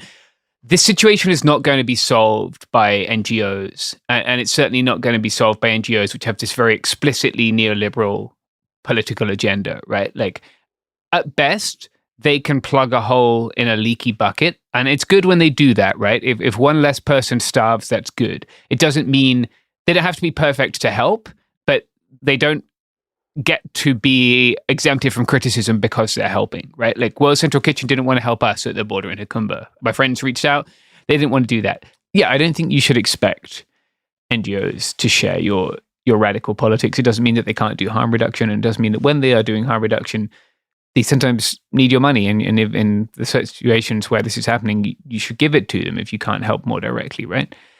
But like, if we look at their communications, we do see them calling for a ceasefire, which is about what you can expect from an NGO, or it appears that we see Jose Andres calling for a ceasefire, and we see World Central Kitchen saying Jose Andres called for a ceasefire, which I don't quite know why they don't just say we are calling for a ceasefire. They didn't sign that document with the other NGOs. Like, I don't know if they're trying to play, like, have it both ways. I don't know. I'm not privy to those conversations, right? They didn't sort of wholeheartedly say this is a genocide, but they have to get permission for Israel to do stuff. I mean, now they're saying it, but after the atrocity that happened, the whole world is watching, right? Not that the whole world shouldn't have been watching from the start. But like, I don't think NGOs are ever going to be, as radical as people on the internet want them for. They're also there doing stuff and people on the internet aren't.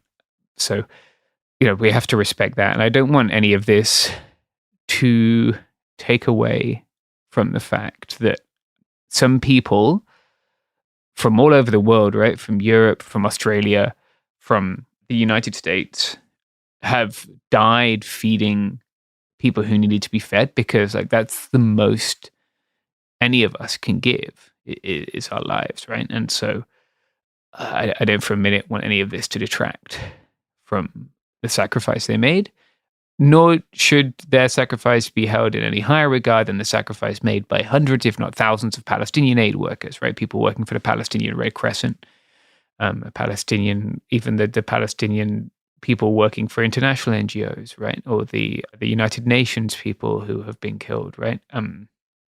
None of those sacrifices should be ignored or undermined, because those people have certainly given a lot more than I have. I don't have any right to say that. I think, yeah, it changes communications, right? I think they've obviously realized that like there is no nicely about this. Like, you have to call a spade when it comes to what's happening in Gaza, which is a deliberate and targeted attempt to kill civilians, thousands and tens of thousands of children even. And I think until we move the conversation on to one where that is being called by its name, that is to say genocide, then I don't think we'll see the reactions that we need. And I think they appear to have reflected on that. I wish they'd got there sooner, but they're there now. And I'm sorry that it took these people's lives to get there. But what I see from them is what I see from other NGOs. They're certainly not uniquely bad. In fact, they were better than very many NGOs, and they were there when other people weren't, and they're delivering food when other people weren't. So I don't want to distract from that. But this messaging, this internal conduct, like there's some of these internal messages, they are troubling. And like, again, it's just what I expect from any other NGO. Whereas I've seen these guys do things in many ways that are better than other NGOs. But none of that messaging takes away from these people giving their lives. And I don't want to suggest that. I think the most telling thing is that they're making the biases of the top people that work for this company very evident. In the article, it goes into Linda Roth's background and her pro-Israeli stances in the past, and the fact that in all the outwardly facing materials about Gaza, it was very typical to change the word siege to conflict or to question the blockades. It talks about how the people at the very top, their biases just seeped through, and the people that were actually working for the organization were in disagreement with this. I think the last thing I want to read from this article just really highlights that WCK did not protect the people that worked for them. It says, save the possibility of genuine incompetence, the WCK leadership's decisions were not made to maintain neutrality, did not increase effectiveness, and, as April 1st demonstrated, did not protect personnel. The leadership's failure to honestly portray the dire reality in Gaza and lack of an attempt to influence the genocide in Gaza via its status and close ties to the Biden administration means that they bear responsibility for its outcomes. Let no one say they did everything they could. And this is obviously talking about the leadership versus the personnel. And then he goes on to close the article saying that his experience is one experience. And when he resigned, there was a palpable, widespread atmosphere of disappointment among the staff and employees. And he ends with just calling on current and former WCK employees, contractors, and volunteers to publicly share their stories as well in order to force accountability and change. Yeah. Look, if you work for Central Kitchen, you can message us. Like, I'm here to hear your stories. But yeah. Yeah. We just wanted to make sure that this perspective was shared. And again, the article will be in the description, so please give it a good read. But yeah, that is the episode. Thanks for listening. Free Palestine.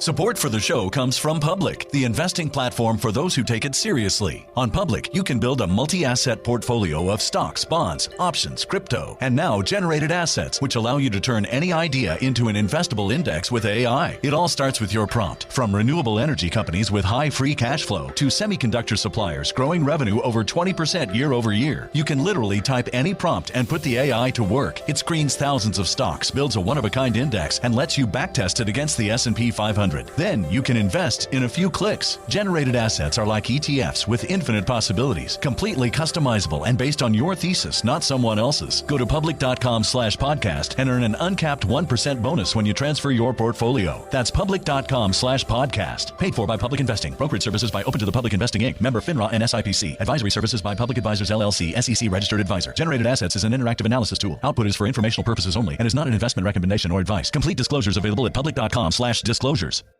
Time for a sofa upgrade? Introducing Anabe Sofas, where designer style meets budget-friendly prices. Anabe brings you the ultimate in furniture innovation with a modular design that allows you to rearrange your space effortlessly. Perfect for both small and large spaces, Anabe is the only machine-washable sofa inside and out. Say goodbye to stains and messes with liquid and stain-resistant fabrics that make cleaning easy. Liquids simply slide right off. Designed for custom comfort, our high-resilience foam lets you choose between a sink-in feel or a supportive memory foam blend. Plus, our pet-friendly, stain-resistant fabrics ensure your sofa stays beautiful for years. Don't compromise quality for price. Visit WashableSofas.com to upgrade your living space today. Sofas start at just $699 with no-risk returns and a 30-day money-back guarantee. Get up to 60% off, plus free shipping and free returns. Shop now at WashableSofas.com. Offers are subject to change and certain restrictions may apply. Let's talk about modern home shopping. It's sort of become a fun side hobby, right? Scrolling listings at night, dreaming about kitchens you've never seen, or backyards you haven't even stepped foot in, all from the comfort of pretty much anywhere.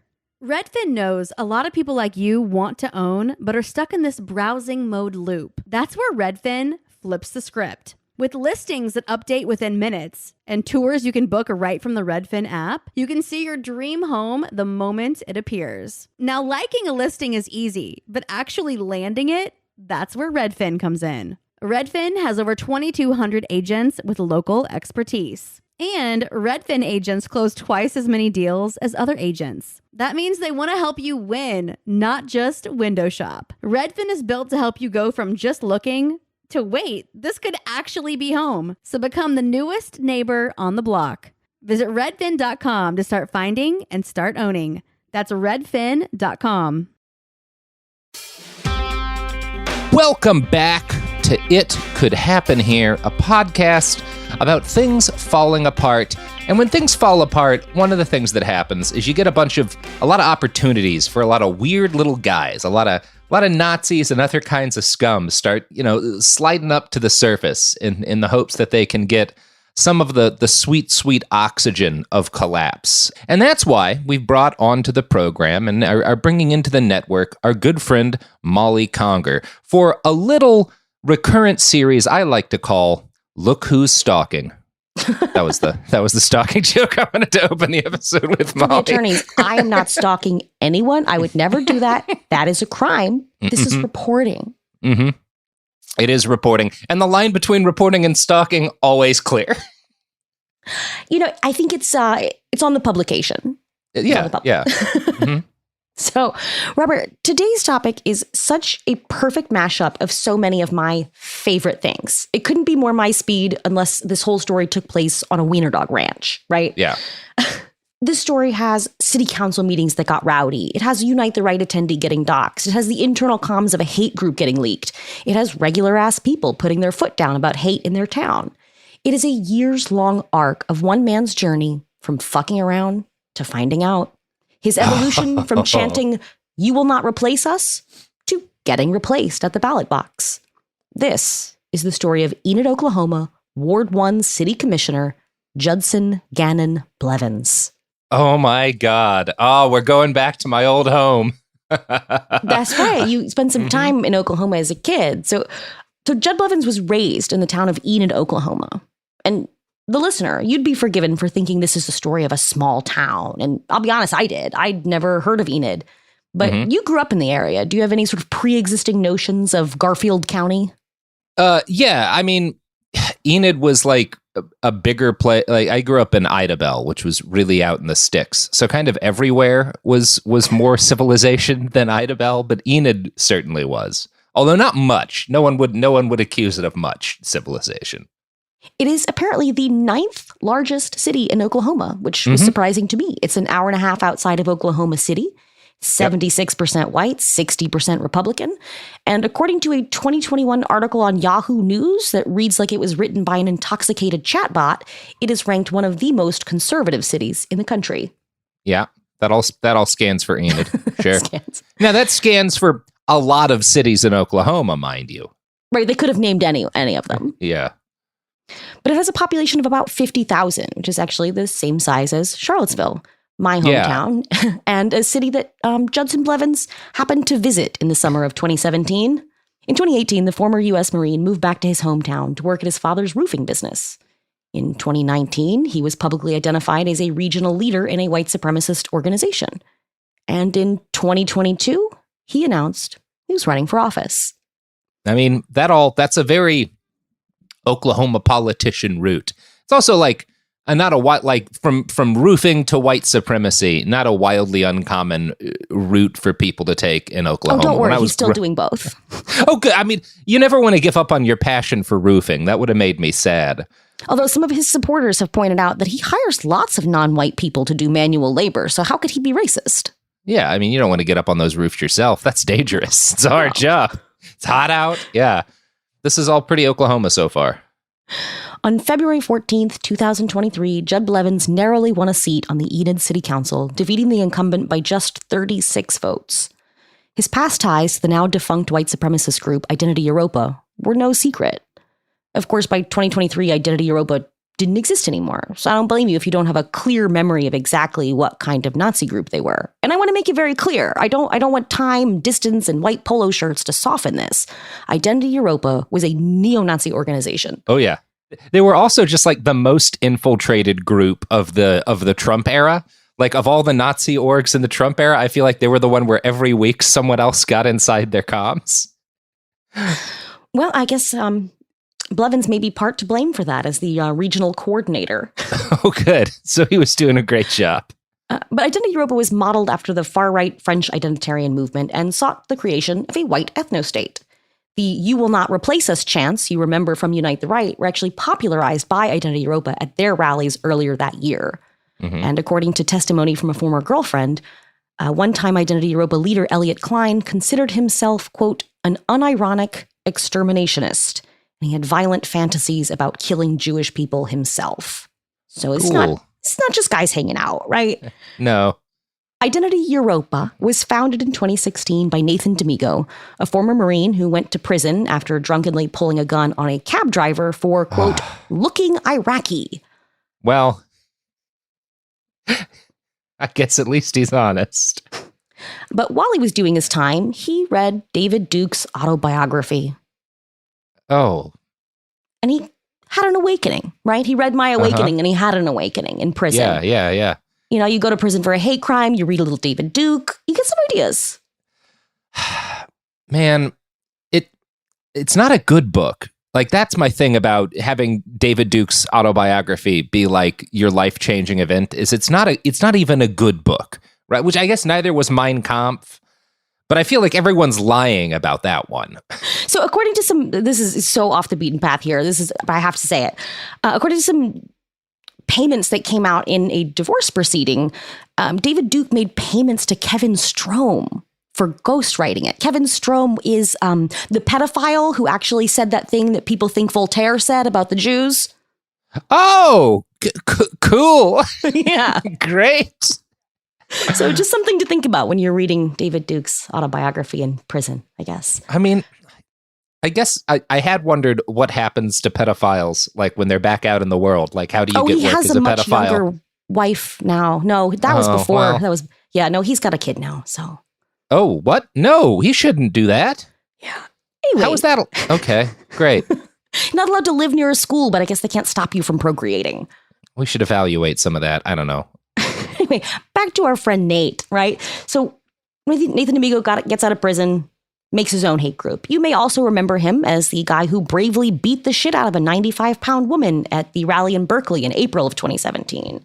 Oh, yeah. And they memed the hell out of that. They squeezed it for all it was worth. They used that image of him beating that woman in the street for promotion and recruitment. D'Amigo himself touted a spike in membership applications, which he attributed to the popularity of the video. Identity Europa was heavily involved in the Summer of Hate, that rash of violent white supremacist rallies across the country in 2017.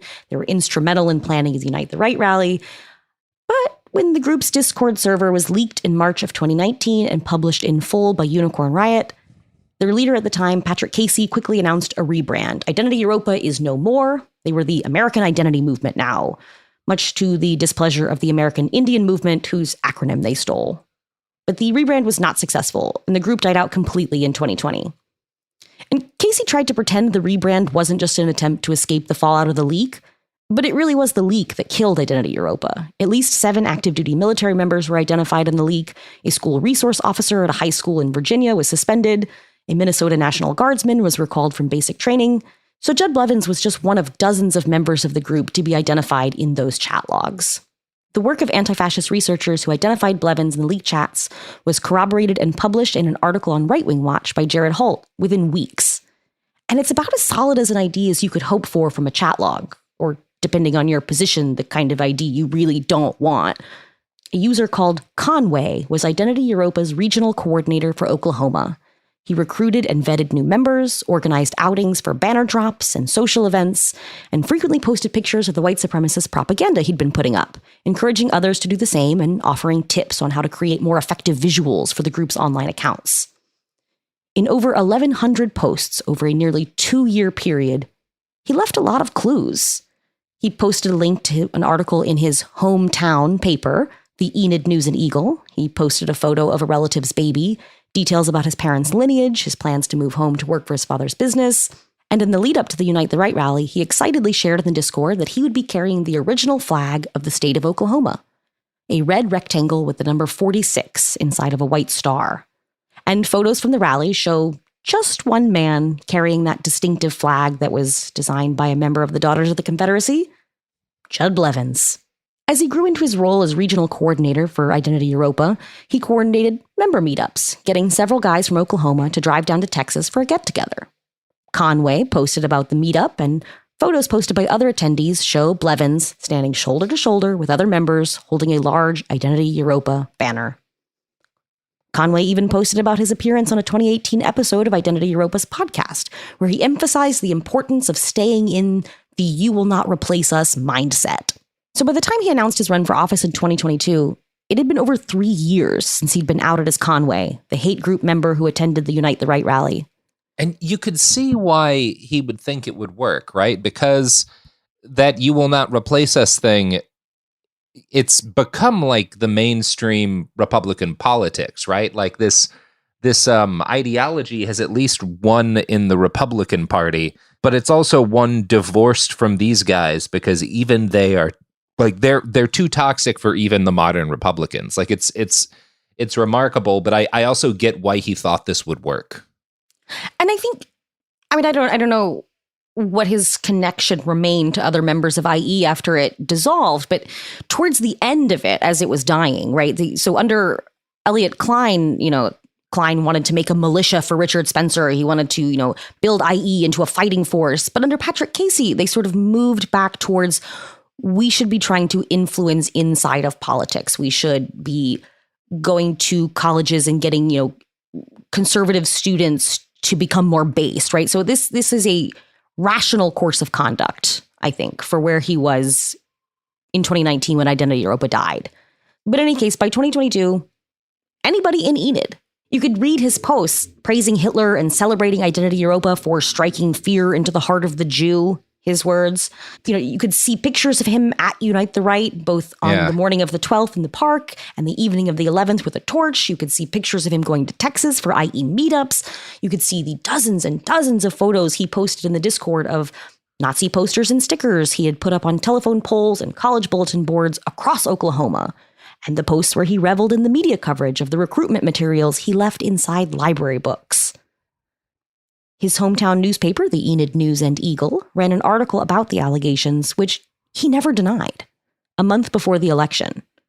And without ever having to give a straight answer on the issue, he won. And that could have been the end of the story, right? We've seen this trend in the last few years of these radical right-wing elements trying to melt into the mainstream Republican Party. We've got these horrible little groypers working in congressional staff positions and, Nazis going to CPAC and not getting ejected. They're getting out of the streets and into the meeting rooms. Yeah. An account tied to Blevins that he recently, for the first time, denied this was him. It's him. This has been widely reported.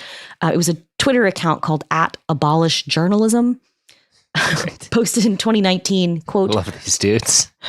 I agree with the argument GOP cannot be changed from the bottom up. However, I do not believe in discouraging our guys from getting elected into smaller offices such as city council, county commissioner, or even state legislators. Basically, positions where one can fly under the radar, yet still be effective. And that's what this is, right? This isn't a guy who got out of white nationalist organizing and in an unrelated fashion became a local politician. No, he said years before he did this that this was a good idea that he had. He never said, I renounce my previous actions and beliefs. I regret being an active recruiter for a hate group. He just changed the way he was doing it. And he said countless opportunities to be clear about what he believes today and whether that's different from the beliefs he espoused between 2017 and 2019. And he won't. He won't say, I no longer identify with the posts I made when I was enthusiastically posting the 14 words. And that's probably because he just found a better way to do it. But there were people in Enid, Oklahoma, who saw right through that. Yeah, this is where the story takes a turn that, I don't know, it made me hopeful. Because the first time I ever met a Klansman was, in Oklahoma. It was the dad of a friend of mine. Like this kid bragged about it, and I didn't know what a Klansman was, and I had to go to my parents and like be like, hey, so, so-and-so said this about his dad. What does that mean? And my mom was just like, well, you're not allowed to go to his house anymore. That's what that means. Jesus Christ. So, if this guy had if shit had gone well for him, I guess that would have been my assumption, but that was my assumption based on me not giving a fair shake to Enid, Oklahoma. Right. I think that's, what's so remarkable about this story is people didn't think Oklahoma could do it. But who can accomplish everything they set out to do? Uh-huh. That's right. These sponsors, all of whom are available in Enid, Oklahoma.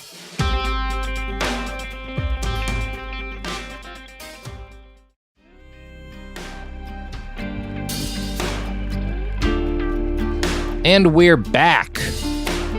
Okay. Alrighty. So I'm happy to hear the next part of this. Blevins took office in May of 2023. Local election law requires a 6-month wait between being sworn in and when a recall attempt can be initiated. But the residents who opposed Blevins didn't wait quietly. A group called the Enid Social Justice Committee protested his swearing in, with some protesters holding posters bearing a photo of Blevins holding a torch at the August 11, 2017 Nazi march at the University of Virginia.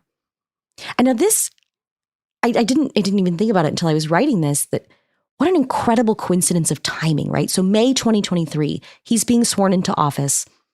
It was just, I think, maybe 2 weeks before he was sworn in that the first indictment was unsealed against the guys who are now facing felony charges for participating in that torch march, right? So we did an episode on this a little bit ago, but if you're not familiar, the guys who marched in that torch march at UVA in 2017, some of them are now being charged with a felony under Virginia law for burning an object with intent to intimidate. It's obviously a sort of a law aimed at the Klan, right? Sort of a cross-burning type law, but they had these burning objects and they were menacing people. It was racially motivated. So they're being charged with this felony for burning an object. Fair. It does feel like that's, a pretty good fit. But so right as he's being sworn in, these people are protesting his swearing in with this photo of him with the torch. And a couple guys just showed up in jail here in Charlottesville on that charge. So it's just a remarkable cognitive dissonance, right? To see these people, some of his supporters in Enid, downplaying the seriousness or even outright denying that Blevins attended this rally. But the guys he was standing next to that day are pleading guilty to felonies. He's up there voting on resolutions and passing ordinances about, stormwater management or whatever. I think one of his accomplishments in office was getting a Texas Roadhouse in Enid. First off, you shouldn't be proud of having a Texas Roadhouse anywhere. My job used to... It might have been a Sizzler. I can't remember. Something like that. I would be much more excited for a Sizzler than a Texas fucking Roadhouse. I'll say that much. But, he's up there getting a affordable chain steak restaurant in Enid, but there's a non-zero chance that he could be arrested at any time and extradited on a felony charge. I mean, look, if there's one thing that's appropriate for the Sizzler, it's knowing that the guy who put that Sizzler there could be arrested on a felony charge at any moment. We don't know what the strategy is at the prosecutor's office. Obviously, they're not going to charge everybody who was there, but it's on the table, right? Like, he's on video at that march with the torch in his hand. He fits the criteria for the 10 other guys that have already gone to jail for this. But in November of 2023, those 6 months had passed. Recall's on the table now. And before the group made the final push to actually file for the recall, they made an offer of reconciliation. All Blevins has to do is acknowledge the truth, denounce his past actions, just own up to it, start making amends. Just say, yes, I did that. No, I don't do it anymore. And he can't do it. Throughout this entire ordeal, he's never owned up to it. There are pictures and video and his own words across multiple online accounts. There's no plausible deniability here. There's no saying, well, maybe that's not him. It's him. So just admit it and say you're not that guy anymore. But he has consistently refused to even acknowledge it, right? On several occasions, when really pressed, he dismisses that 2019 article by Jared Holt as, quote, a hit piece posted 4 years ago by a George Soros-funded leftist outlet. calling it smears and slander. Nothing smears somebody like their own words and actions. I'm being defamed by this photograph of me. I'm being judged simply for the things I chose to do. I thought this was America. But he won't actually deny specific facts. He won't say that isn't me in the photo, or I did not participate in that, or I did not post those nice things about Hitler. He just attacks the people saying it. And while Blevins has never denied the truth of the allegations, some of his supporters do. At one of those council meetings in November of last year, a woman speaking in support of Blevins said the allegations weren't credible as they came from organizations like the SPLC that, quote, only exist to smear conservative Christians. There we go. First of all, the SPLC didn't publish it. It was Right Wing Watch and Huffington Post, but whatever, Susan. And it was at that same meeting that the council declined to even vote on a resolution to censure Blevins. The council was putting forth a resolution to say, we don't agree with what that guy did. It wasn't like punishing him. It didn't actually strip him of any powers. It didn't do anything except say, the rest of us, we don't like that. And they wouldn't even vote on it. It got tabled. And at that meeting, Commissioner Derwin Norwood, the only Black member of Enid City Council, offered Blevins his forgiveness and gave him a big hug and told him he loved him. Great. But Blevins never apologized, right? You can't forgive someone who hasn't apologized. He had never, and still has never, apologized. And he was pretty clear on where he stands on apologies, saying, I am not going to apologize for the lies that others tell. Yeah, it was a great meeting. I watched it from home. I love a meeting. Oh yeah, no, that's I mean, I don't understand it, but I respect it. So with their peace offering roundly rejected by an unapologetic Blevins, they moved forward with the recall. The Enid Social Justice Committee gathered enough signatures to put it to a vote, and in January, Cheryl Patterson threw her hat into the ring to replace Blevins. And to be clear, this is still Enid, Oklahoma, where 60% of voters are registered Republicans. Yeah. This wasn't some liberal coup. Patterson is also a lifelong Republican. At a candidate forum the week before the election, Patterson was quick to say, like right off the bat, the second she opened her mouth, she said, contrary to the rumor, I was not recruited by the Enid Social Justice Committee. And she said, she'd been thinking about running for a while. She loves Enid, but she was pushed to action by her opponent's inability to clearly denounce his past involvement with a white supremacist group. And it is remarkable, right, to see conservative Republicans in the South saying like, that Nazi stuff is too much for me. Yeah, I mean, and that's actually an important part of turning this shit back, is getting these people who are otherwise conservative to draw a line and actually hold to it, because it at least arrests that rightward momentum to an extent, and we're just not going to get out of this unless we have some of that. Right, I'm not living in a fantasy land where the city of Enid, Oklahoma is represented by a council of 6 socialists. Like that's not on the table. I accept that. But at least their Republicans can say, the 14 words is like not my vibe. Yeah, literally participating in a white supremacist terrorist action is a line for us, and I'm glad there's a line. So, she said she was inspired to run for office not because of what he did, but because he couldn't even denounce it, right? That, people can grow and change. I pray that his heart moves, but he's unable to even denounce it. And he really does seem incapable. The very first question at that forum the week before the election was about this. Obviously, a lot of the questions were. And he gave another non-denial, right? He said, this election is about the next 3 years of this city, not about organizations that disbanded 5 years ago. But he went on to say that he would, quote, gladly plead guilty to speaking out against what is being done to this country and the anti-white hatred in the media. So he tries to talk around the issue, saying, he was just advocating for the same policies that got Donald Trump elected. But it's not like he was on the local Republican committee, right? He wasn't working on a GOP campaign. He was an organizer for a group that supported those policies of the Trump administration explicitly because they believed those policies were a stepping stone towards the full Nazification of American politics. Right? The relationship between those two things, troubling, concerning. Yeah. But you can't pretend there's no difference between voting Republican and holding a torch at the Nazi parade. And that's what he's trying to do here. He's trying to blur that line. So, I'm just being punished for being a proud conservative. And it's like, which part? Right? People who want free speech. And it's like, well, which word do you want to say? And at no point during this recall campaign, from when they announced it in November to the election 2 weeks ago now, at no point during this recall campaign did he publicly denounce any of the white supremacists who supported him. Outlets like VDare, a white nationalist publication run by an English-born anti-immigration race scientist who lives in a castle in West Virginia, wrote fawning editorials which were promoted by prominent white nationalists, including Identity Europa founder Nathan D'Amigo. Fascist Telegram channels provided guidance to subscribers about Oklahoma's campaign finance laws, which would allow them to donate to Blevins' campaign anonymously as long as they kept it under $50. According to reporting by Chris Mathias in Huffington Post, a man in Texas who runs a business with a known Patriot Front member donated nearly $2,000 to the campaign, which made up the bulk of the donated cash. And you might give him the benefit of the doubt and say, well, maybe he didn't know he was being endorsed by some of the largest elements in organized white supremacy in America. Sure. But he did know.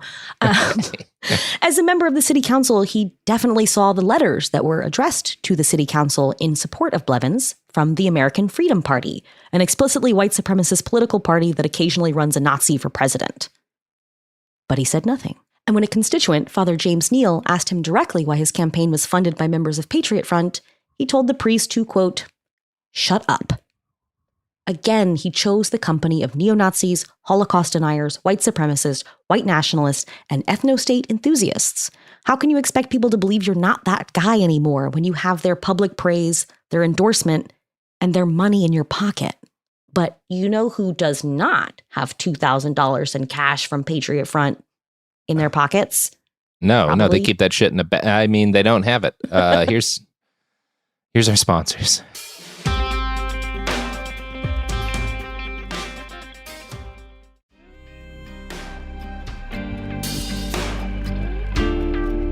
And we're back. So on April 2nd, that's 2 weeks ago now as we're recording, the people of Enid returned to the polls, and Judd Blevins was voted out of office as Ward 1's city commissioner by a vote of 829 to 561.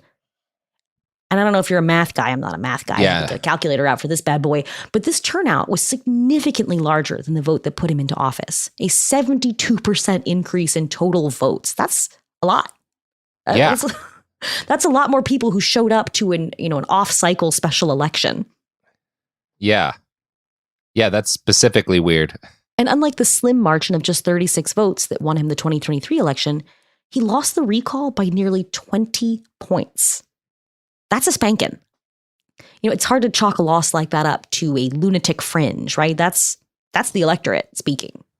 But Matthew Giebert, a former State Department employee who lost his job for failing to disclose his active involvement in white supremacist organizing, noted in his Telegram channel that while the loss is disappointing, an open white nationalist winning 40% of the vote is, quote, nothing to despair over.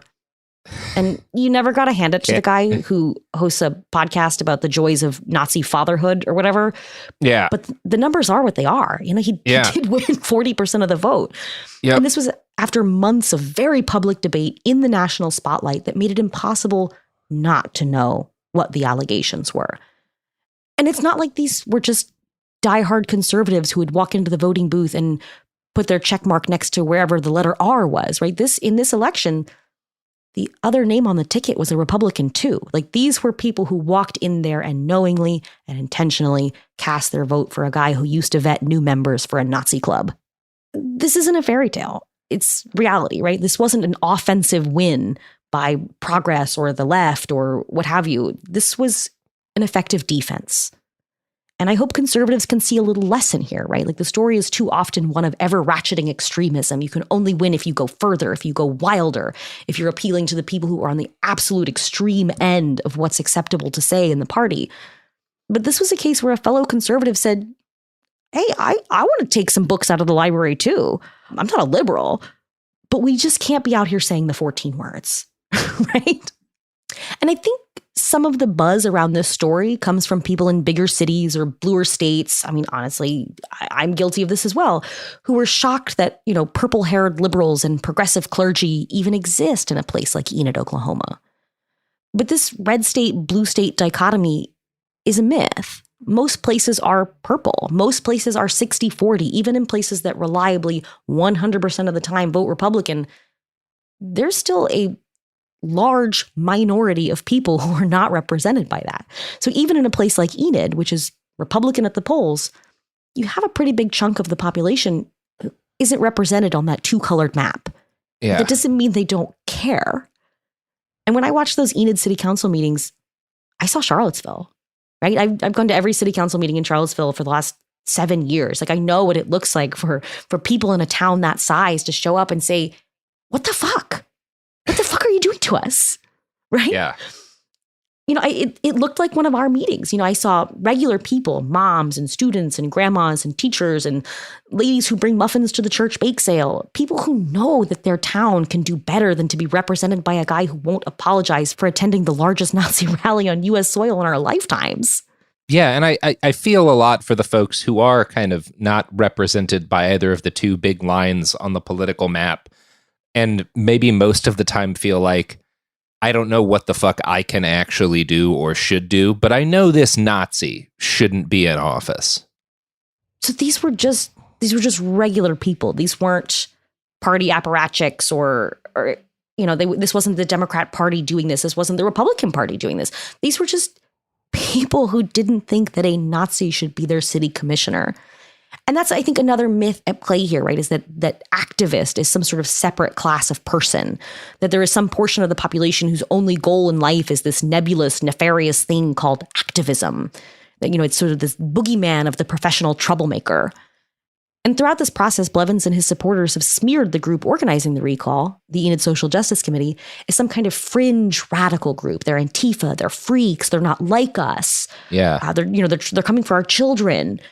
His recall campaign website called the petitioners an unhinged group of left-wing fringe activists. And the campaign website didn't say what he could do for you. It attacked the petitioners and said, this is what they will do to you. And I've seen this in my own city council meetings, right? This sort of bizarre tendency of those in power to write off the people they don't want to hear from as activists. Well, those aren't people we need to listen to. Those are activists. That's a different kind of person. Anyone who's asking for something they don't want to do, something that's uncomfortable, something that requires them to look inward or look at the structures they're upholding.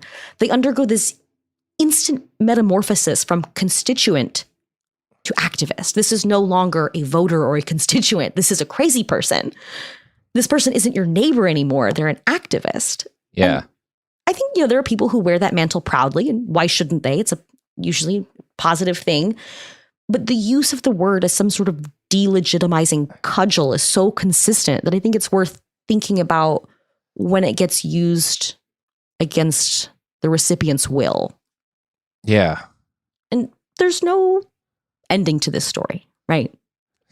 Because this is never really over. It is happening here. It is happening there. And I don't know what's next for Blevins. Maybe he just melts quietly back into society and puts roofs on houses. A week after the recall, he filed paperwork to change the name of his dad's contracting business from Invincible Contracting to Great Plains Roofing.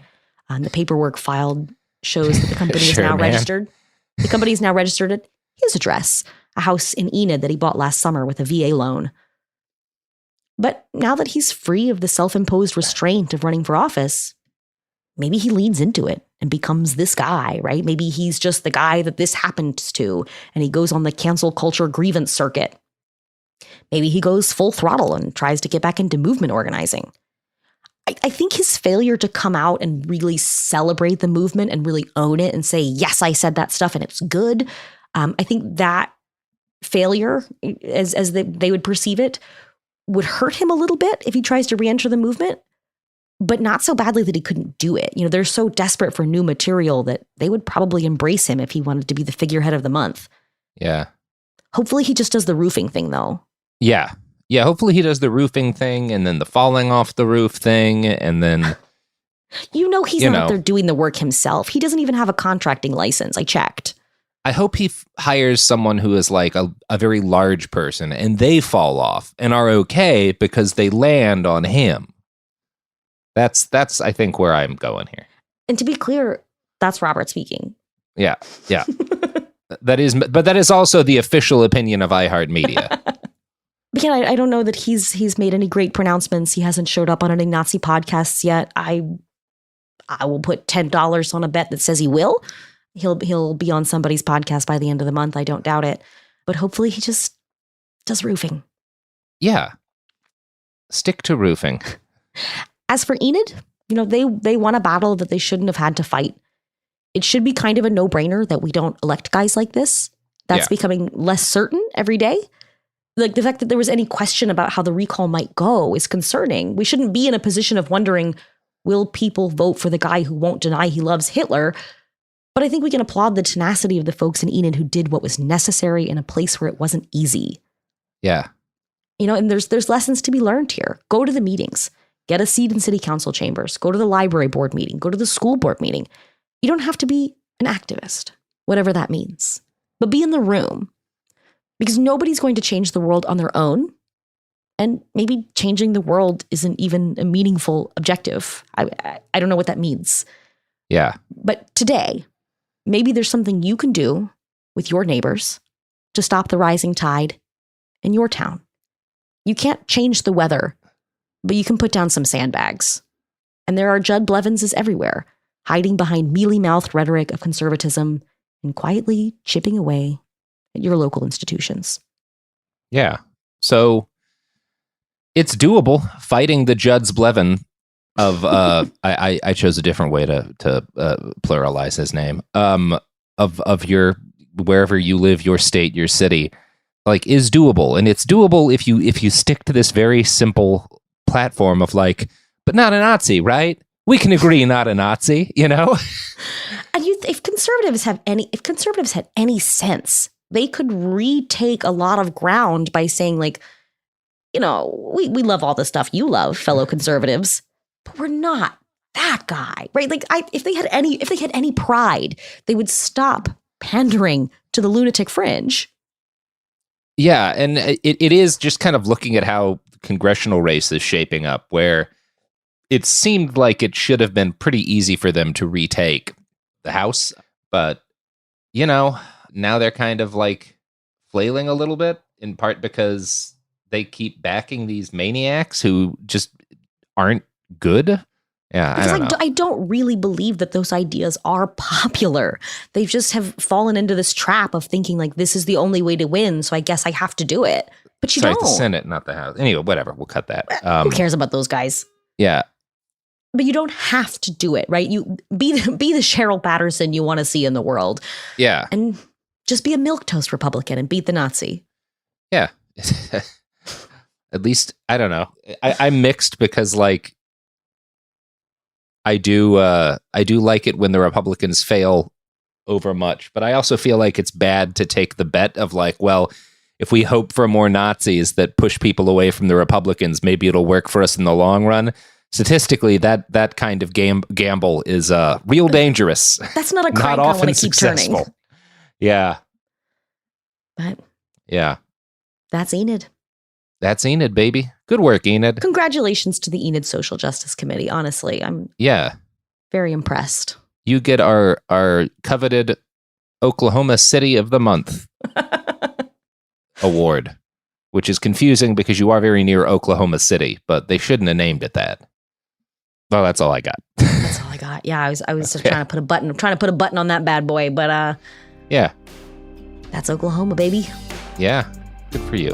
Good for Oklahoma.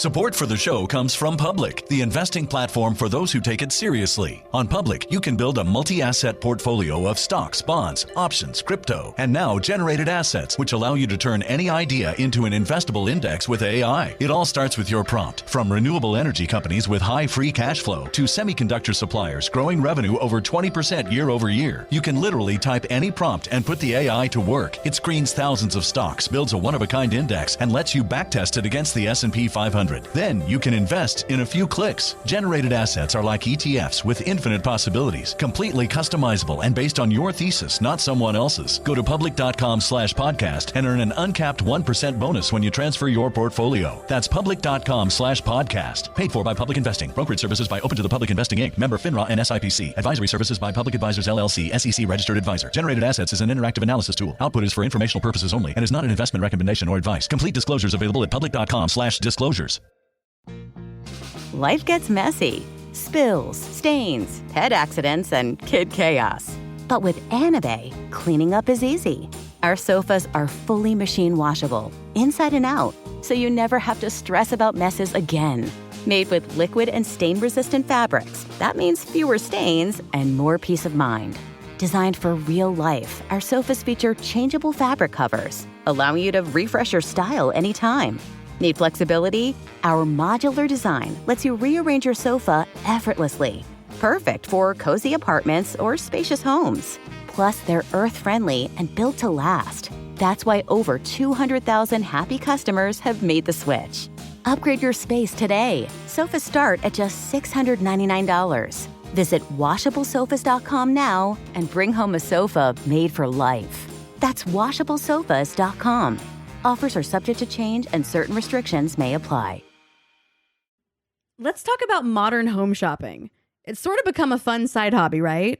Scrolling listings at night, dreaming about kitchens you've never seen, or backyards you haven't even stepped foot in, all from the comfort of pretty much anywhere. Redfin knows a lot of people like you want to own, but are stuck in this browsing mode loop. That's where Redfin flips the script. With listings that update within minutes and tours you can book right from the Redfin app, you can see your dream home the moment it appears. Now, liking a listing is easy, but actually landing it, that's where Redfin comes in. Redfin has over 2,200 agents with local expertise. And Redfin agents close twice as many deals as other agents. That means they want to help you win, not just window shop. Redfin is built to help you go from just looking to wait, this could actually be home. So become the newest neighbor on the block. Visit redfin.com to start finding and start owning. That's redfin.com. Welcome to It Could Happen Here. I'm Garrison Davis. On this show, we try to apply political and cultural analysis towards speculative futurity. What can we learn about the future by looking at how our present relates to our past? And now, as we approach a whole decade of a resurgent far-right gaining cultural prominence, we're entering a moment in time where pop culture and media is starting to catch up to the current political zeitgeist. Our media landscape is inundated with depictions of unreality, political extremism, collapse, and rising civil tensions. Some of these succeed more than others, but most are still deeply neoliberal in their depictions. The Obama-produced Netflix movie from last year, Leave the World Behind, was a speculative look at a collapse orchestrated to jumpstart a second American Civil War. Alex Garland's voyeuristic Civil War movie just released, which sort of gestures at politics with offhand mentions of Portland Maoists and the Antifa massacre, but as a movie, it completely fails to understand the moment we currently occupy, and I believe is even more out of touch than the Obama collapse movie. But we're not talking about that today. For my thoughts on that, you can look up my review on Letterboxd and refer to the reviews I liked for a more robust critique of Garland's deeply troubling depiction of quote-unquote neutral war journalism as uncritically virtuous. Instead, this episode will be turning to a depiction of modern-day extremism that I'm not sure is better. It's still deeply neoliberal and honestly more overtly propaganda, but one that I still find more interesting, and I believe does understand our political moment much better than Alex Garland does, who comes off as less and less intelligent in every single interview he does. Last month, the television show Law and Order did an episode focusing on Robert Rundo's far-right fitness groups, the white supremacist active clubs. To discuss, I am joined by longtime far-right researcher Molly Conger. Hello, Molly. Hey, thanks for having me on. And you probably didn't know this about me. I am a secret enjoyer of police procedurals, so I've actually watched a lot of Law and Order. I have never seen a single episode of Law and Order until this week. So I was really inundated. I don't know. I watch a lot of kind of troubling media, though, and media that tries to comment on like current political extremism. And often when I talk with my friends about my interest in viewing things like this episode, I get confused or even adversarial reactions. And I do truly understand their hesitations. Pop culture media like this is often very sensational, turning very real pain, trauma, and death caused by the far right into this form of kind of mindless entertainment, and often reifying the role of like good government and good cops to maintain order against racist insurgents, even though more and more of their ilk begin to occupy public office and become cops themselves. But politics and culture are hand in hand. Lots of what became the alt-right grew out of Gamergate. And I think there is a real use in understanding how the political activities of fascists and anti-fascists are depicted in mass media. I believe there is some value in knowing what NBC and the writers of Law and Order think an active club is, as like a sort of cultural litmus test, and also to see how well people like us are doing in trying to educate about these types of groups. But I totally understand that not everyone wants to suffer through a 40-minute Law & Order episode about cops beating the Nazis. So instead, I will watch it for you and talk about exactly how they depicted this with Molly here today. So I think the most efficient way for me to do this is to kind of give a recap of the episode. And as I start going through it, we will discuss certain points. I can't just summarize all of it in like a short paragraph. I mean, I could, I just think that would miss out on a lot of stuff. So instead, we're going to go through the episode and comment as things happen. And this episode ends up being about a lot more than just an active club. It's actually pulling from a few other influences that we will talk about probably towards the end. Anyway. That felt sloppy to me. I feel like they tried to tackle several specific, like, I don't know how familiar you are with the Law and Order franchise, but they call these episodes the ripped from the headlines episodes, right? Where they take a real life high profile case and write an episode about it.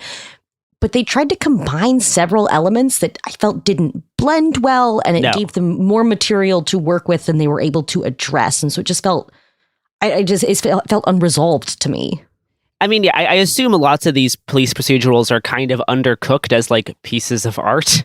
I mean, the Dick Wolf extended universe is churning out so much content that like, I don't know how they're still doing it. I mean, Olivia Benson has been on television since I was a child. So let's get into the actual episode. The cold open begins. It's night in New York City. A nervous-looking white woman enters a subway station, and she's startled by a sleeping homeless man. As the subway approaches, eerie music starts playing. The anxious woman walks onto the subway, and a black man catcalls her, as a group of other men kind of join in. The woman quickly switches to a more empty subway car, where she then bumps into another black man whose eyes look kind of vacant and is making weird grunting noises, and then the man appears to lunge towards the woman. We cut to crime scene tape stretched across the subway station. Two police detectives enter the subway car where a dead body lies on the ground. But it's not the scared white woman. It's the oddly grunting black man who appears to have been strangled to death with no apparent witnesses. He's identified as 24-year-old Ellis Joyner, a stand-up comedian who a detective says, quote, came from down south, loved to talk about how much he loved New York. The other detective remarks, great place to live. Not such a great place to die. Cut to title screen with music that I assume has not been updated in like 30 years because the actual theme song, it's iconic. It sounds so 90s. They can't change it now. There are thousands of episodes of this show, Garrison. It's history. So already with the cold open, we have like, ooh, the dangerous subway, scary homeless people, this poor white woman. A lot of stuff's being thrown at us. Right, and obviously playing on the idea that like, oh, the white woman is going to be under that sheet. Like, that's going to be her body. Totally. So, as we return to the episode, a forensic pathologist says the man died after being put in a quote-unquote sleeper hold, which cut off oxygen to his brain. His medical records reveal he also had severe asthma, and his hyperinflated lungs indicate he was currently suffering an asthma attack when he was killed by the lethal chokehold. In the 50-minute window for time of death, the train passed through 6 subway stations, 4 of which all had broken cameras. Which is supposed to remind the viewer that we really need to fund the subway cops. Correct. A lot of this episode is about how subway surveillance is under-equipped to deal with crime, and we could probably fix a lot of problems if there was more security cameras in the subway. Or just 100 cops. What if they put 100 cops on there? Sure, yeah. or more cops. And like, to my surprise, the subway in New York City historically has not had security cameras inside the actual train cars, though they are expected to by 2026. But like the light rail in Portland, the kind of like not subway, but like the public transit train in Atlanta, they all have cameras inside the actual train cars. I was surprised that the subway in New York did not. I just never knew that. Anyway, back to Law and Order. Ellis Joyner's credit card identified the station that he got on at, which also had broken cameras. But police pulled street cam footage from a few blocks away, which shows Joyner getting into a fight with another comedian where Joyner got punched. The other man is recognized as Malcolm Page, a stand-up who, quote, used to open for Chappelle back in the day, unquote. So already setting up something fantastic. The detectives interview Page and show him social media footage of Joyner's set from last night, making fun of Page for being old and irrelevant. Page says that Joyner verbally attacked him because Joyner, quote, got his panties in a twist, unquote, over some of Page's jokes. Quote, hit too close to home for fancy boy, unquote. And when Page says fancy boy, he does this little shaky hand thing, which the detective asks if that's supposed to imply that Joyner is gay, which the older comedian says yes. I mean, I've seen this sort of like limp wrist hand movement. But this isn't a limp wrist. That wasn't what he did. That wasn't what he did. It was just like a weird, like shaking, like hand, like fancy it was boy. The way you sort of shake your hand side to side when you mean like kind of or maybe. Yeah, exactly. It was the wrong hand movement. Like, get your homophobic gestures right. It was really weird. I found this whole interaction kind of bizarre. And unnecessary. Like, you write in this kind of red herring when you're trying to fill time, but they had plenty of script. They didn't need this. This episode's so focused on different forms of racism so much, adding in this like weird gay subplot doesn't end up going anywhere, and it's just kind of bizarre. So anyway, this basically this older comedian was telling homophobic jokes. Joyner then made fun of him on stage, and this older comedian, Page, assaulted him outside. Page then left in an Uber, and Joyner ran off with his boyfriend, who, according to Page, weren't getting along either. So there's some kind of like couple a new suspect arises. Exactly. So police look through Joyner's emails and texts in the cloud, quote unquote, and can't find any record of a boyfriend, making detectives surmise that he must have been in the closet, which is a baffling thing to surmise. Cops then contact, quote, the Traveler app. That's Traveler spelled TRAVLR. You have to cut out a vowel or it's not an app. So, Legally Not Grindr gives NYPD complete access to Joyner's account. And I'm sorry, like, are gay male sex apps usually like pink and purple? The color scheme is pink and purple. Yeah, not my experience. But yeah, I think this is also a reference to like travelers, like fellow travelers, right? Right, but it was obviously supposed to be Grindr, but it's just Grindr. It doesn't matter. But Legally Not Grindr gives NYPD full access to Joyner's account, which shows he's dating a guy named Michael Zane. And this whole thing's so wild because if you're dating someone, you should not be primarily communicating through Grindr. And he said later they've been dating for six months. And they've never texted? They're just using Grindr to chat? Whenever you go on Grindr, the goal is to get off of Grindr as soon as possible. Why would privately texting each other instead out you as gay any more than having an identifiable Grindr profile? Yeah, I feel like having Grindr up on your phone and it has a very distinctive like text tone, like that's way more likely to out you, dog. Just text regular. Exactly. It makes no sense. Anyway, the Traveler messages between Joyner and Michael Zane indicate a sort of ongoing fight or argument. Now, Zane has a prior conviction for aggravated assault last year. They didn't actually. So I went back and double checked this because I have some beef. He doesn't have a conviction. They said he was arrested for assault last year. He was just charged. He wasn't convicted. My mistake. Yes. But also, the episode does not make that very clear. Well, no, because I have a reason I went back and checked because it makes no sense. So yeah, his boyfriend was charged last year for aggravated assault. So the detectives pay him a visit because they think he's like a suspect, right? Zane says that he didn't kill Joyner, he loved him, and that their fight on the night of the murder was about Joyner's own self-hatred and Zane believing that things would be better if they could just live openly as a couple. But Joyner was concerned that it would threaten his comedy career. Zane maintained nothing ever got physical between each other and explained that his assault charge was from trying to break up a bar fight, but when the cops arrived, they targeted Zane because he was black, to which the two NYPD detectives nod solemnly. They're like, yeah, that does sound like something we would do. Yeah, other cops are racist, but not us. You're like, okay. Zane claims that Joyner wanted time alone, so he got off the train a few stops before and went home. But mentions that there was a white guy with short brown hair, bright yellow sneakers, and a hoodie with some kind of symbol on the back who was looking weirdly at him and Joyner. Security camera footage shows someone matching that description exiting the train car one stop before Joyner's body was found, and one of the detectives recognizes the symbol. We will learn more about this mysterious hoodie, sneaker, and symbol after this ad break.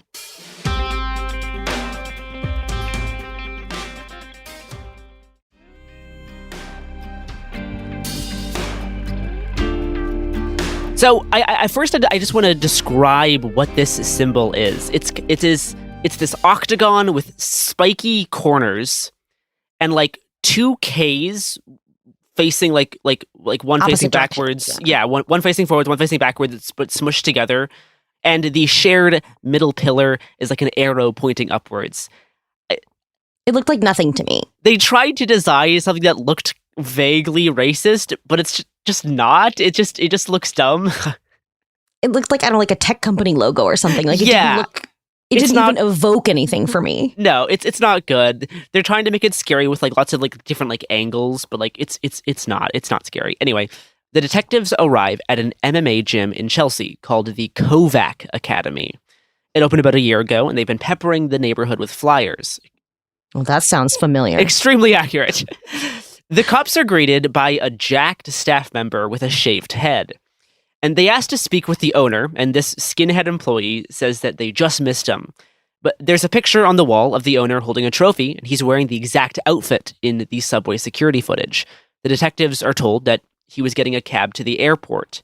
Now, I thought this was going to be like a classic Rundo move, right? Do some crimes, flee the country, but allegedly he was actually flying to Toronto, which actually will kind of get explained later on. Cops run outside to see if they can spot him before he leaves, and they see a man in yellow sneakers and a logo emblazoned hoodie walking towards a cab. They sprint, tap him on the shoulder. The MMA guy throws detectives against the car, starts fighting, not realizing they're NYPD because he has like earbuds on. Cops pull their guns, and then he surrenders. The owner of the gym is named Dominal. It's a weird name. I think Domnall. It's like I think it's an Irish name. Domnall Kovac. He has 4 previous convictions for assault, all against black victims, with 2 charged as hate crimes. A detective notes that Kovac has a tattoo on his right arm of laced-up combat boots with the number 88, which the detective calls a white nationalist symbol. Okay. Here. I looked hard. I looked hard through a lot of photographs of Nazi tattoos, and the boot tattoo is not common, and you only see it in skinhead culture. And this guy's not a skinhead. The actual owner of the gym does not appear to be a skinhead. He has like a big beard. He has like long brown, like longish brown, not long, but like medium shaggy brown hair. But yeah, he has this combat boot 88 tattoo. Like there are a lot of Nazi tattoos, and that's not the one I would have picked for this character. No, it's obviously like some Law and Order writer Googled like Nazi tattoo and just picked that like. But that's the thing, is if that's what they had done, I don't think they would have picked that, because like I said, I was looking through all of these sort of like lists of different kinds of tattoos put together by different nonprofits. There is one one picture in all of these databases of a tattoo that's even similar to this, where it's a pair of boots with the number 8 on each boot. I found one. Yeah, I mean, I think that is the one they used. I think they did want to like bring in some level of like the idea of dog whistling kind of with 88, which will come up later in the episode, but it's not well done. Anyway, Kovac says that he's never seen Ellis Joyner before, and that the night of the murder, he was running a late night intensive training program called the Combat Academy, based on the Navy SEALs training course. So many red flags are going off here. It ended around midnight. Afterwards, Kovac said he walked to his girlfriend's nearby apartment. He was never on the subway. But he explains that the gray hoodie and yellow sneakers are part of the Combat Academy uniform that all members wear. It's so important to wear matching outfits with your boys. And in one of the more accurate moments of the episode, as soon as he's in even a little trouble, he gives out all the names of the members in his group. Did not even wait for a subpoena. He was like, would you like their credit card numbers? Did not hesitate. He's like, no, absolutely. I'll give a DNA swab. I'll tell you the names of all the guys. It wasn't me, I swear. So the detectives locate the recently divorced Brandon Arnault outside of the... I like that they added the detail he was recently divorced, but this never actually does not come up. It does not matter. No. But the second they walk up to him on the street, he was like, oh, my wife left me. My wife left me last year. My wife left me. So I got really into grappling with the boys because my wife left me. Yes, exactly. So they find him outside the elementary school he teaches at, and which also never comes up again. Nope. And after very, very little questioning, very tame questioning, he immediately admits to killing Joyner, saying it was an accident and that Joyner was attacking a woman on the subway, and Brandon here was trying to protect her. At the police station, the police say that they can't find any footage of the woman Brandon is talking about, but the defense attorney asks if the cameras were even working at every station, to which the cops roll their eyes, like really sarcastically. They just don't answer. They're like, oh my God, this fucking guy asking if the cameras are broken. The cops tell Brandon that they found Ellis Joyner's missing cell phone in his gym locker. They searched his house, they didn't find anything, but they got a warrant for his gym locker and found the cell phone. And they allege that he stole it after he realized that Joyner recorded a video of the fight that ended up with Joyner being strangled to death. And that's something we call consciousness of guilt. The defense attorney ends the interview immediately as soon as they bring this up. Like, why wouldn't you tell your lawyer that? Tell him that before you go in. The search history on Brandon's laptop shows him trying to figure out how to unlock the phone to delete the video. Now, this part's a little bit odd. The cops debate, even though, quote, he admits to killing Joyner, I'm not sure we have enough evidence to charge, unquote, which is not true. You have so much evidence. You have a confession. You have so much evidence to charge. This is so bizarre. Like, how often do you have a recording of a murder happening and then the guy admitting that he did it? And he admits, yeah, it's ridiculous. They charge on far, far less. They have that conversation in the room where they're like, well, we can charge him or we can let him go. And he's like, I mean, I understand a conversation about like, is this murder too? Is this manslaughter? Yeah. But it's not a question of whether or not you charge him with something. You're charging him with something. Come on. I mean, I think there's a reason actually why they had this conversation, which I will get to at the end of the episode, if you remind me. I think there's a reason why they discussed this option of letting him go versus charging him. But at this point, we now switch to the law half of the episode after we finished the order half. I don't know why these are reversed, because they do the police part first, then the court part, but whatever. It should be called order and law, which I guess just doesn't sound good. So, a front page story in the Legally Not New York Post is being passed around the DA's office. It reads, self-defense or racist killing, hero or zero. A recurring story in New York City. The prosecutor, who's played by Hugh Dancy, whom I'm just going to call Hugh Dancy because I don't know his character's name, states that half the city believes Brandon's self-defense story, and the other half just sees a white man killing an unarmed black man. Quote, that is what happened. A litmus test for what people want to believe, says the main DA. I think at this point, the writers in that room are just tired. Oh, yeah. So, like, you can only do so much cocaine before it just like stops working. The DA's office says that Brandon held Joyner in a chokehold for so long after he was unconscious that even if it started as self-defense, it escalated to homicide. They debate between manslaughter and murder, saying the former would be easier to win, with a clear use of excessive force regardless of Brandon's story of trying to help the girl. But based on the cell phone video, the DA decides to pursue a murder case due to a, quote, depraved indifference to human life, unquote, displayed by choking someone for full 3 minutes after falling unconscious. I'm not sure if you mentioned, so when they found the phone, so the victim had been recording the altercation and then it got knocked out of his hand. And so it was recording audio of the murder, but not video. I'm going to get to that once we get to the court scene. Hugh Dancy is nervous about Brandon's literal white knight story and that he has no history of violence. But the DA insists on second-degree murder, saying, quote, "This is George Floyd all over again." In what way? And I'm sure as hell not going to end up on the wrong side of it, unquote, which does not make the DA sound like a good guy. It just makes him sound like he doesn't want to have like bad press. It comes off as very slimy. I said I watch a lot of Law and Order, and so I have seen probably 1,000 hours of it, but I haven't watched it in several years. So I don't know if maybe the tone has evolved a little bit, but I got the impression that, like, I don't know, maybe this is a guy who's consistently worried about getting reelected, right? Because his job is an elected position. Yeah, he just doesn't want the press. Yeah. So finally, we cut to court. The prosecution plays the cell phone video.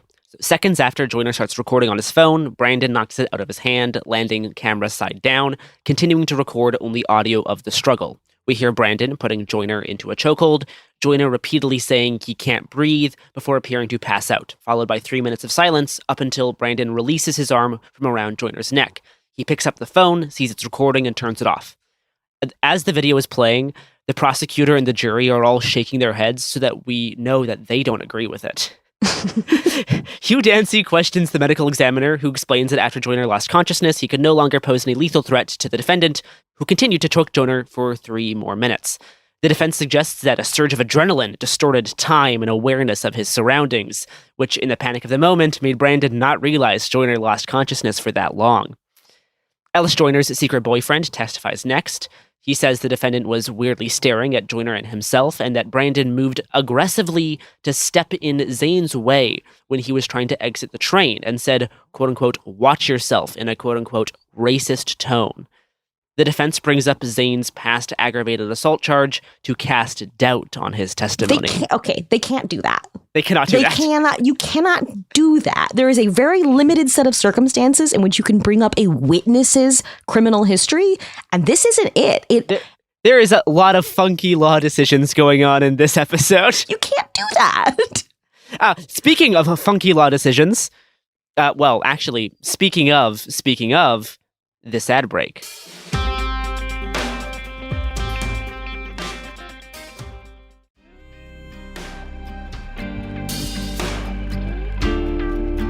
We are back. Speaking of troubling law decisions, the defense calls a surprise female witness, Rebecca Lasky, something you cannot do.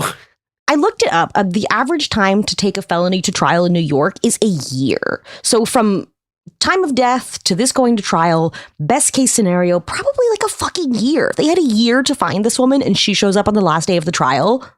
It's definitely not the last day. Because right, but like if this was, this is obviously sort of mimicking the what is his name, Daniel Penny? Yes, that's what I'm going to get to towards the end. It's obviously mimicking the Daniel Penny case. So like this would have been on the New York Post like every day leading up to the trial. This woman would have been located. The murder happened in January. The trial starts, I believe, in early March and lasts about 2 weeks, according to the timeline of the TV show. But that's not how it works. Anyway, Rebecca Lasky, the surprise female witness, she testifies that she accidentally bumped into Joyner, who, quote-unquote, appeared mentally disturbed and was making aggressive grunting noises before lunging at her. She then claims Joyner reached into his pocket and she was scared he had a knife or something, so she screamed for help, and Brandon Arnault saved her. She testified that Mr. Arnault grabbed Joyner away from her, and the two men started fighting. Lasky calls Brandon a hero, and the jury looks on inquisitively. After the female witness's quote-unquote compelling testimony, the prosecutor talks with the DA about offering a manslaughter plea, but the DA is steadfast, since the video clip of a man begging for his life and being choked to death for 3 minutes after falling unconscious has not actually changed. Hugh Dancy remarks that new context for the video isn't really in their favor, to which the DA just replies, "Just because a white woman saw Joyner as a threat doesn't make it true." Like, okay. Based New York DA, I guess. Back in court, the prosecution asks Rebecca Lasky if she was actually present when, quote, "the defendant choked the life out of Joyner," unquote. She clarifies that the train stopped as the men were still fighting. Joyner was reaching into his pocket. She was scared that he maybe had a knife. Again. He was probably reaching for his inhaler. Inhaler or his cell phone to record this fight. She curiously mentions, though, that after Brandon grabbed Joyner's arm and the fight started, Brandon kept yelling at Joyner. He was yelling to, quote, "surrender," and that he was bleeding, and that he was dirty or fighting dirty. I don't really remember the exact words, unquote. This destroyed me. I almost turned it off. Everyone in the courtroom gets a really funny look when she mentions the word dirty. So we will get to this in a sec. Under questioning, Lasky admits that she never saw any weapon of any kind, let alone a knife. And Hugh Dancy suggests that after being attacked by a fellow comedian and having an argument with his boyfriend, Joyner was probably suffering from an asthma attack triggered by high stress. He wasn't mentally ill. He wasn't acting aggressive or grunting in a threatening manner. He was stuck in a subway car having an asthma attack. And he addresses Lasky saying, quote, "You saw a scary black man making a noise. Objection!" Sustained. So yeah. But they didn't, so they objected there. But then when he says like, "And isn't it true that his behavior was consistent with an asthma attack?" Nobody objected to that. She can't offer a medical opinion. Rebecca Lasky, a ballet dancer, not a medical professional, cannot offer an opinion on what his medical symptoms can be consistent with. When she starts getting upset saying like, "Oh my God, this is all my fault. Like this happened because of me." Like at that point, no prosecutor would have allowed her to continue speaking. He would have said, "Just answer the questions. Just answer the questions." He would not have let her get emotional up there and blame. Yeah. Like that's poison. Yeah. But it makes not very good television. Thrilling television. So, after court for the day, the prosecution wonders if Brandon allegedly saying something about blood and dirt could have really been, quote, "the Nazi slogan, blood and soil." No, Gare. No. "The new battle cry of white nationalist groups," unquote. See, here's the thing. So this is where the episode goes fully off the rails. So like when I was watching her testimony, she was like, he said something about like, he was bleeding and like he was dirty. At no point did my mind connect that to, and I quite literally just yesterday was watching videos of guys yelling blood and soil. This is something that's on my mind. It is a ridiculous jump. It's not there because he's yelling something about about like bleeding because his lip was bleeding, and sure, a remark about being dirty could be construed as like a racist remark, but the jump from bleeding and dirty to blood and dirt to blood and soil is fucking baffling. It's just not even the same words. Not to nitpick. I just don't know that blood and soil would have been the chant he chose as he was doing the choking. It's bizarre. He would have said a slur. Hugh Dancy is also skeptical. None of the interviews with Brandon's family or co-workers indicated anything about racial extremism, but the other prosecutor suggests that they look into his fitness gym, the Kovac Academy, as the owner, quote, "has ties to a few white nationalist organizations." Uh-oh. The DA's office decides to investigate further. They arrive at the gym as the buff skinhead staff member from the start of the episode is closing up for the day. He claims to not know Brandon very well, and when he's asked if he's ever heard Brandon say something that could be interpreted as racist, he responds by saying, "I'm sorry, but I can't help you." The prosecutor makes a snide remark and starts to leave, and the man quietly says, "Look, I can't get into details, but let's just say you're heading down the right path. But I can't help you because it would blow my cover," unquote. Whoa! Dun, dun, dun. Oh my God! He's a cop infiltrating the Nazi fight club. I mean, there are some cops in there, right? I don't know if I would say they're infiltrating. But the next scene is the funniest in the whole episode. After stumbling onto the undercover operation, the head DA arrives at the NYPD Counterterrorism Bureau, as they have info pertaining to the prosecution's murder case. But the Counterterrorism Bureau explains their scope is much larger than this one case, and they have, quote, had their eye on Kovac for a while now. They explained to the DA that his MMA gym is actually a, quote, active club, part of an international network of white supremacist sleeper cells that all front as MMA-style gyms, unquote. So, okay. Okay. White nationalists have been using MMA gyms to front for activities for decades. I just found a new one the other day. This does happen. This does not mean they are active clubs, nor do active clubs have to be MMA gyms. These things are Venn diagrams that can sometimes overlap, but not always. The version of active clubs we see in this episode now starts getting pretty fictitious. It immediately, at first I was like, oh, that's like a fairly reasonable, like, yeah, like we do have active clubs at MMA gyms. That's a real thing. And then they were like, and they're stockpiling weapons to do it January 6th. Yeah, like, so... What? What?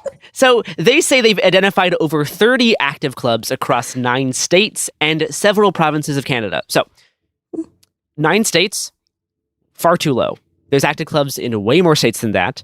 There's also not necessarily, like, if you have 30 active clubs across 9 states, that's a bizarre ratio. That means there's a lot of active clubs in like a few states, which generally isn't how it kind of ends up being. There's maybe like 1 or 2, maybe 3, like per state. We don't fully know, but I will give them points for adding in the Canadian chapters, which most people kind of overlook. But also, like, why is the NYPD investigating something happening in 9 states? That's the feds' territory. To be fair, that is fully accurate. The NYPD Counterterrorism Bureau investigates things all over the world. But it's like, if it's interstate, let the feds handle it. Their jurisdiction is fucking bonkers. They're like the 3rd biggest, like, counterterrorism, like, law enforcement group in the entire world. They're like one of the world's largest standing armies. Yeah, no, it is absurd. They say, quote, the clubs operate as recruitment centers. They lure in young white men under the guise of getting fit, while indoctrinating them in racist ideology and training them in military combat, unquote. Now, the training that people receive in active clubs very often does not equal military combat training. In fact, they often have very poor fitness regimens and really bad advice on how to get fit. I mean, if getting hooked on gear and rolling around on the floor shirtless with the boys is military combat training, then absolutely. If you look at there's a pretty extensive docs of some of the active club members of the state of Georgia last year, and their fitness information was not up to snuff. They were mostly 17-year-olds who were arguing about different ways to like lift better. Anyway, Law & Order says that these active clubs are, quote, trying to build an army. It's the new face of hate, unquote. A very kind of retro slogan. We don't really use that anymore, but if you look like 10 years ago or like, yeah, like, around 10 years ago, you would see a lot of like liberal articles talking about the new face of hate. Quote, no more white sheets or burning crosses. They've adapted and created a facade to mask their racist beliefs, unquote. So the DA wants their undercover guy to testify to secure the conviction against one of the active club members, but the Counterterrorism Bureau doesn't want to blow their 9-month undercover operation, even for a murder conviction, as they've, quote, recently received credible intel that Kovac is now stockpiling firearms and explosive materials, unquote. So they should probably go ahead and arrest him for that, huh? Yeah, right? I don't. It's time to move. I guess now they're combining like active club stuff with some like Atomwaffen and militia stuff. Just smushing together all these different groups into one like mega boogeyman, I guess. Quote, these men are terrorists. They're capable of significant violence, unquote. So the Counterterrorism Bureau suggests that the DA takes a, quote, big picture view of the situation, unquote. So the DA breaks the news to the prosecution team that the undercover will be unable to testify because the active club is, quote, planning a coordinated attack along the lines of the January 6th insurrection, unquote. So you should probably, like, the undercover operation is over. Like, if you have credible intel that there's an imminent attack, like, the operation is over. So, also, like, this is just not what active clubs do. Like, This is, like, they don't care about J6. That's, like, a Proud Boy thing and some militia dudes. Like, most active club members would be like, no, all of the J6 people are, like, fucking, like, conservative, like, Trump brain dead losers. They're like, it's really... that thing a couple of years ago where those members of the base were arrested right before they were going to try to kick off the Civil War by inciting, they were going to shoot into the crowd at the gun rally in Richmond. At the Virginia gun rally, yeah. And then the plan was that everyone would start shooting each other, and it's like, so they had a pretty large stockpile of weapons. That one of the guys was Canadian. So like maybe they got mixed up with that. Those guys were in the base. Yeah, like they're combining elements of the base, Adam Moffin, active clubs, Proud Boys, into like this like mega boogeyman, right? It's just a villain. The DA says that this new attack will, quote, only be more violent and without advance warning this time, unquote. What do you mean without advance warning? You just said you know about it. No. Are you going to let it happen? Right. Let this happen? The greater good is for us to allow this to occur. The undercover investigation cannot be jeopardized in any way, but as this looks more and more like a racially targeted murder, according to the DA's office had to find a different way to show that Brandon is racist. Quote, it's for the greater good.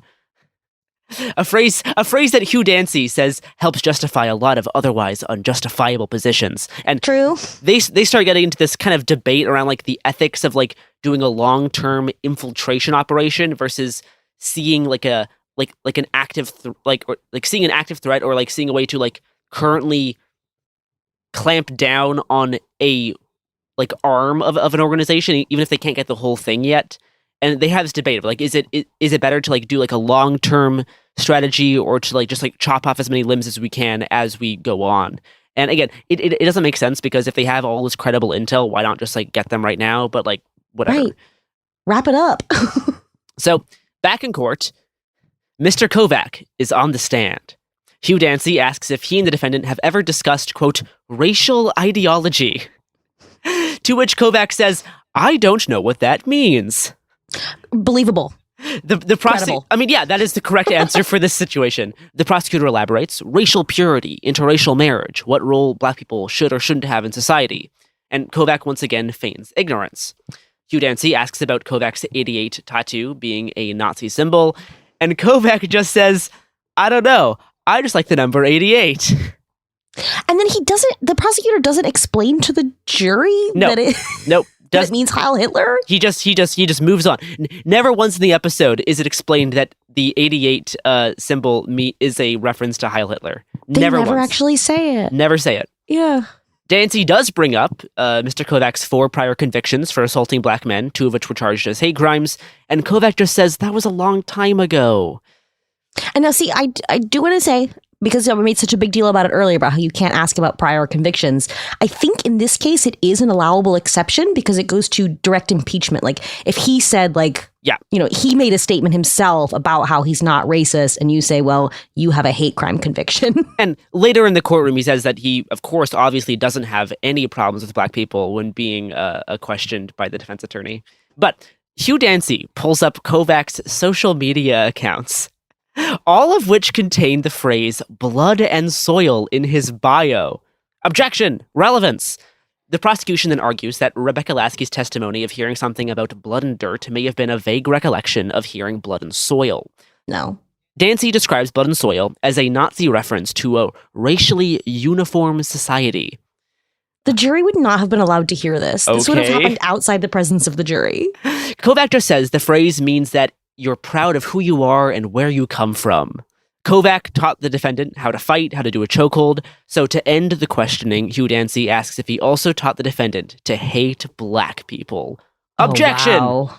Objection! All right, so the defense's closing argument frames the subway as a dangerous, lawless zone, and Brandon as a peaceful elementary school teacher who has never gotten as much as a speeding ticket. Probably because he doesn't drive. Yeah, because you live in New York. Who saw someone in danger and bravely decided to step up and do something. The prosecution's closing argument frames Brandon Arnault as a closeted racist who saw an opportunity to put his white supremacist ideology into practice in a situation where he thought he could get away with it. Quote, people like Mr. Arnault keep their bigotry buttoned up. They only discuss it with people who share their hateful worldview. They rely on plausible deniability, because if the racism isn't overt, many good people are all too happy to assume it isn't there. But every once in a while, in moments of panic or anger, the mask will slip, unquote. Hugh Dancy closes by saying that Ellis Joyner was an innocent, unarmed black man suffering a medical emergency, and the two white people on the train assumed he was a violent threat, and they attacked him. And even if there was no intention to kill at the start, quote, at some point the defendant's focus shifted, and his racial hate began to manifest, unquote, yelling blood and soil at Joyner, quote, a declaration of hatred for all people of color, unquote, as Brandon choked him to death. Okay, here's the thing. This whole situation with the undercover, the counterterrorism, I have to believe that they're trying to set up a longer plot arc, that's going to come back in a later episode. Or so they have a new spinoff called Law and Order Organized Crime with Christopher Maloney, Elliot Stabler from SVU. I wonder if they're going to cross it over to Organized Crime, because it makes no sense. That's what I assume. I think this white nationalist group is going to come back and be even a bigger plot point in a future episode. Otherwise, it didn't need to be in here. Otherwise, the inclusion in this piece is really bizarre. So, but no. So But what I was going to say is they did not need that undercover's testimony, because the only testimony they wanted to elicit from him was like as a character witness to say like, oh yeah, I've met him and he's racist. Yeah, that wouldn't really even be admissible in most like even if the judge allowed the jury to hear that, like, this isn't a hate crime case. It doesn't matter. What matters is whether or not he used excessive, like more force than was necessary for a self-defense argument. Right? The entire legal strategy they shift to halfway through the court proceedings is so obviously a dead end that doesn't actually relate to, and wouldn't have been allowed. Yeah, it's so bizarre. And if they wanted to get information about like his views that maybe his family didn't know about, that people at work didn't know about, why did they not get warrants for his phone and computer? I mean, I think they did, because they mentioned searching through his phone and computer multiple times through the episode. They said they found that he had searched for like how to delete from cloud or whatever from the guy's phone, but like I think it's mostly just like undercooked. You didn't open like his Telegram account to see what chats he's in? Exactly. You didn't see the Active Club chats he's in. You didn't see, like, you didn't talk to any other members of the Combat Academy? No other members of the gym?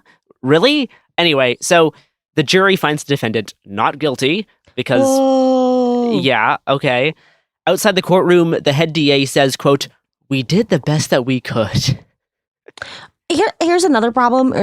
So not all states allow this, but in New York, the court can submit to the jury what are called lesser included charges. So if you're charged with murder too, I think was what they charged him with in this case, the jury can deliberate on the actual charge, murder too, but they can also consider what are called lesser included charges. So something like manslaughter. So the jury can say, well, we're not going to convict on murder too, but we do think it was manslaughter, so we're going to convict on that, even though that wasn't the charge in the indictment. So I can't imagine that this DA would not have pushed for lesser included charges. Well, Hugh Dancy may agree. He says, quote, no, we could have done better. We just chose not to for the greater good. No, but they could have done that. I think he says that kind of sarcastically. The DA affirms that one day soon they will take down the whole racist organization. But behind the two DAs here, Brandon walks out of the courtroom and celebrates with the other members of the Active Club. End of episode. Okay, so, but when they put Kovac on the stand and they were saying like, oh, like, did you teach him about racism? The better line of questioning at that moment would have been, okay, you're his grappling coach. Did you teach him how dangerous chokeholds are? Right? Because like, I don't know anything about a chokehold, so if I accidentally killed someone with one, maybe I didn't know that would happen. If you are taking 5 hours a week of private hand-to-hand combat lessons, you probably do know, and that would go to, foreknowledge. And like, why didn't they ask that? Again, I started this episode because I thought it would be about active clubs, and it turns out by the end, it's really not. It's really about Daniel Penny. It's really about the killing of Jordan Neely. So this is the actual rip from the headlines piece that they're doing, which I did not really realize until the episode was over. So this is kind of riffing on the incident that happened on May 1st, 2023. Jordan Neely was a 30-year-old black man. He was a Michael Jackson impersonator. At the time, he was homeless. He was riding the subway in Manhattan and appeared emotionally distressed. He was yelling about needing food and water. No one was helping him. He was yelling that he didn't care about going to jail. He was ready to die. And this was reportedly frightening other writers. Daniel Penny, a 24-year-old former Marine, approached Neely and placed him in a lethal chokehold that lasted anywhere from 5 to 7 minutes, depending on if you ask the prosecution or the defense. Penny was repeatedly told by other writers that Neely appeared to be dying. By the time first aid was being administered, he was already dead. Daniel Penny was let go after being questioned by police and only arrested 11 days later. I think this is the part where they're like, do we want to let him go or charge him now? I think that's kind of what they're doing here. On June 14th, 2023, he was indicted on a charge of second-degree manslaughter. The trial is scheduled to start on October 8th, 2024. So this episode also, I think it fails in a lot of ways in its depiction of active clubs. It uses certain terms, like the term active clubs, which I was surprised they used, because that's kind of more of like a niche term, but they just made it to be this like MMA elite Nazi squad. And I think them trying to include this bit does an incredible disservice to trying to depict the killing of Jordan Neely, which, first of all, like, there's already problematic aspects, right, of turning this really fucked up thing into a piece of entertainment. That's kind of why I started this episode with that monologue. But I think by cramming so many other elements in here, like this homophobia angle, this active club angle, it does a real disservice to the actual incident that they're trying to comment on, where there was a man in a very crowded subway who very publicly was basically lynched because a few writers were not super comfortable when riding the subway because this man was yelling for food and water.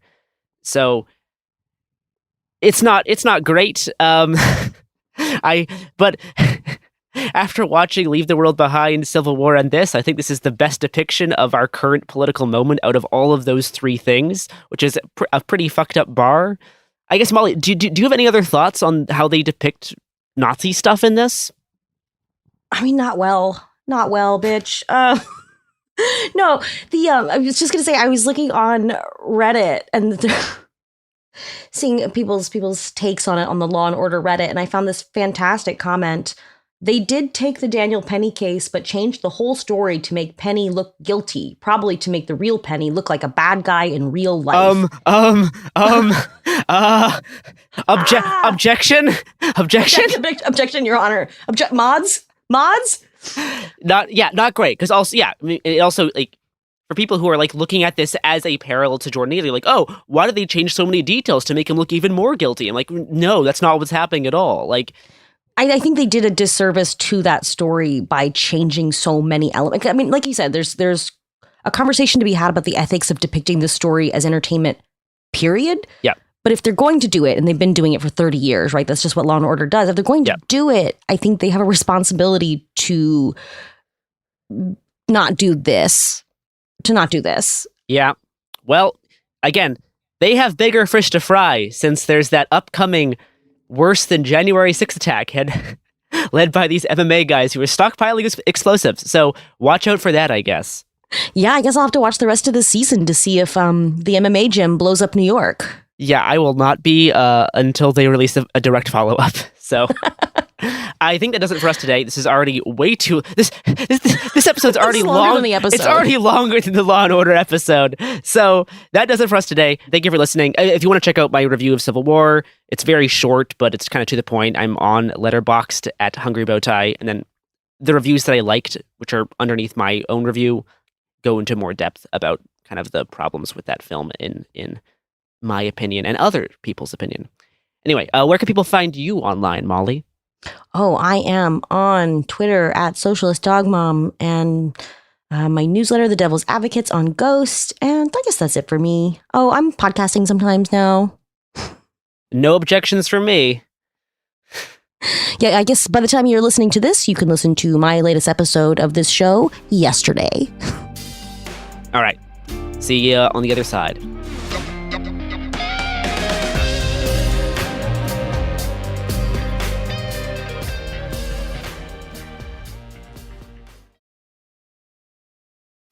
Support for the show comes from Public, the investing platform for those who take it seriously. On Public, you can build a multi-asset portfolio of stocks, bonds, options, crypto, and now generated assets, which allow you to turn any idea into an investable index with AI. It all starts with your prompt. From renewable energy companies with high free cash flow to semiconductor suppliers growing revenue over 20% year over year, you can literally type any prompt and put the AI to work. It screens thousands of stocks, builds a one-of-a-kind index, and lets you backtest it against the S&P 500. Then you can invest in a few clicks. Generated assets are like ETFs with infinite possibilities, completely customizable and based on your thesis, not someone else's. Go to public.com/podcast and earn an uncapped 1% bonus when you transfer your portfolio. That's public.com/podcast. Paid for by Public Investing. Brokerage services by Open to the Public Investing Inc. Member FINRA and SIPC. Advisory services by Public Advisors LLC, SEC registered advisor. Generated assets is an interactive analysis tool. Output is for informational purposes only and is not an investment recommendation or advice. Complete disclosures available at public.com/disclosures.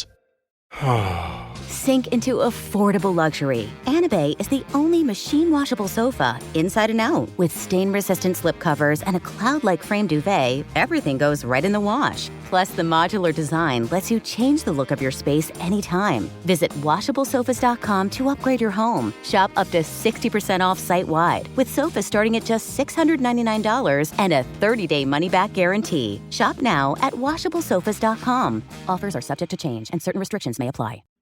Let's talk about modern home shopping. It's sort of become a fun side hobby, right? Scrolling listings at night, dreaming about kitchens you've never seen, or backyards you haven't even stepped foot in, all from the comfort of pretty much anywhere. Redfin knows a lot of people like you want to own, but are stuck in this browsing mode loop. That's where Redfin flips the script. With listings that update within minutes and tours you can book right from the Redfin app, you can see your dream home the moment it appears. Now, liking a listing is easy, but actually landing it, that's where Redfin comes in. Redfin has over 2,200 agents with local expertise. And Redfin agents close twice as many deals as other agents. That means they want to help you win, not just window shop. Redfin is built to help you go from just looking to wait, this could actually be home. So become the newest neighbor on the block. Visit redfin.com to start finding and start owning. That's redfin.com. Hi everyone, and welcome to the show. It's me, James, today, and I'm joined by Dr. Maung Zani, who's an activist and scholar with 35 years of experience advocating against genocide and for freedom in Burma, and one of the founding members of the anarchist activist platform, Forces of Renewal Southeast Asia. Welcome to the show, Dr. Zani. Yeah, thank you so much. Yeah, it's a pleasure to have you here. So, and also I should mention Nobel Peace Prize nominee as yesterday or the day before. So congratulations on that also. Yeah, thanks so much. It happened in January before the deadline. And so, but I just released the announcement, for the Burmese New Year occasion, because the country has been torn apart by armed revolutions, genocide, the racism, anti-Muslim violence, and so thought like this may be a tiny sliver of positive thing. And so if activists want to have some sustenance for their grassroots revolution, here's somebody who has been grassroots for 35 years. So that's why I released it. But that's secondary anyway. Yeah, I know. It's if it can get the world to look at what's happening and pay attention, then I think it's a good thing. So one thing I wanted to ask you about today to start off with is something that when I talk to people in the US and the UK about the revolution and the coup in Myanmar, the context of like ultra-nationalist Buddhism is one that is very hard, I think, for people who don't have a great understanding of how that works to understand. So I was wondering if we could start off with you explaining like this long and painful history of like ultra-nationalist Buddhism in Myanmar and how it's empowered the genocide of Muslim people and also the junta today. Well, when we talk about, ultra-nationalism or various strands of nationalism, I think we need to periodize or put in different historical periods.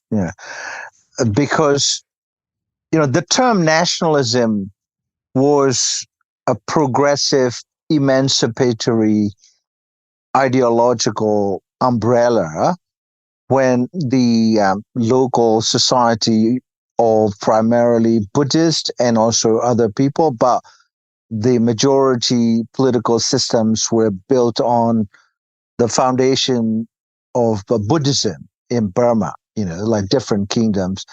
But when we were under the British for 124 years, the internally warring Buddhist kingdoms, like Rakhine and Mon and Burmese and Shan, they're all like Buddhist kingdoms. And they formed this oppositional ideological identity as, nationalist Buddhists that would confront the alien colonial British rule. So in that sense, nationalism was not a bad thing at all, because it was, primarily for emancipatory struggle. Yeah. But then, then fast forward post-colonial independence period, 1948 onward, right? Yeah. When the British rule was removed at the end of the Second World War, 3 years after, the oppositional Buddhist nationalist, umbrella identity collapsed, right?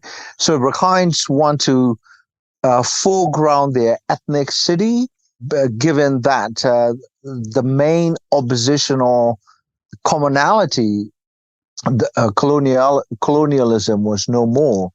And so that's when the ethnicity was re-injected into the ideological formation. And interestingly, as you would know as well, the end of the Second World War was followed by the Cold War, right? And on the one hand, you've got, godless, communist, atheistic Russia, Soviet Union, and then China. And then on the other hand, essentially Christian West, or at least allegedly Christian West. And in that context, the ultranationalism was essentially encouraged by the United States and allies. This is nothing new. If you look at the rise of a socialist governments across the Middle East, primarily Muslim Middle East, you would find the rise of Muslim Brotherhood and what we call today fundamentalist Islamicists, right?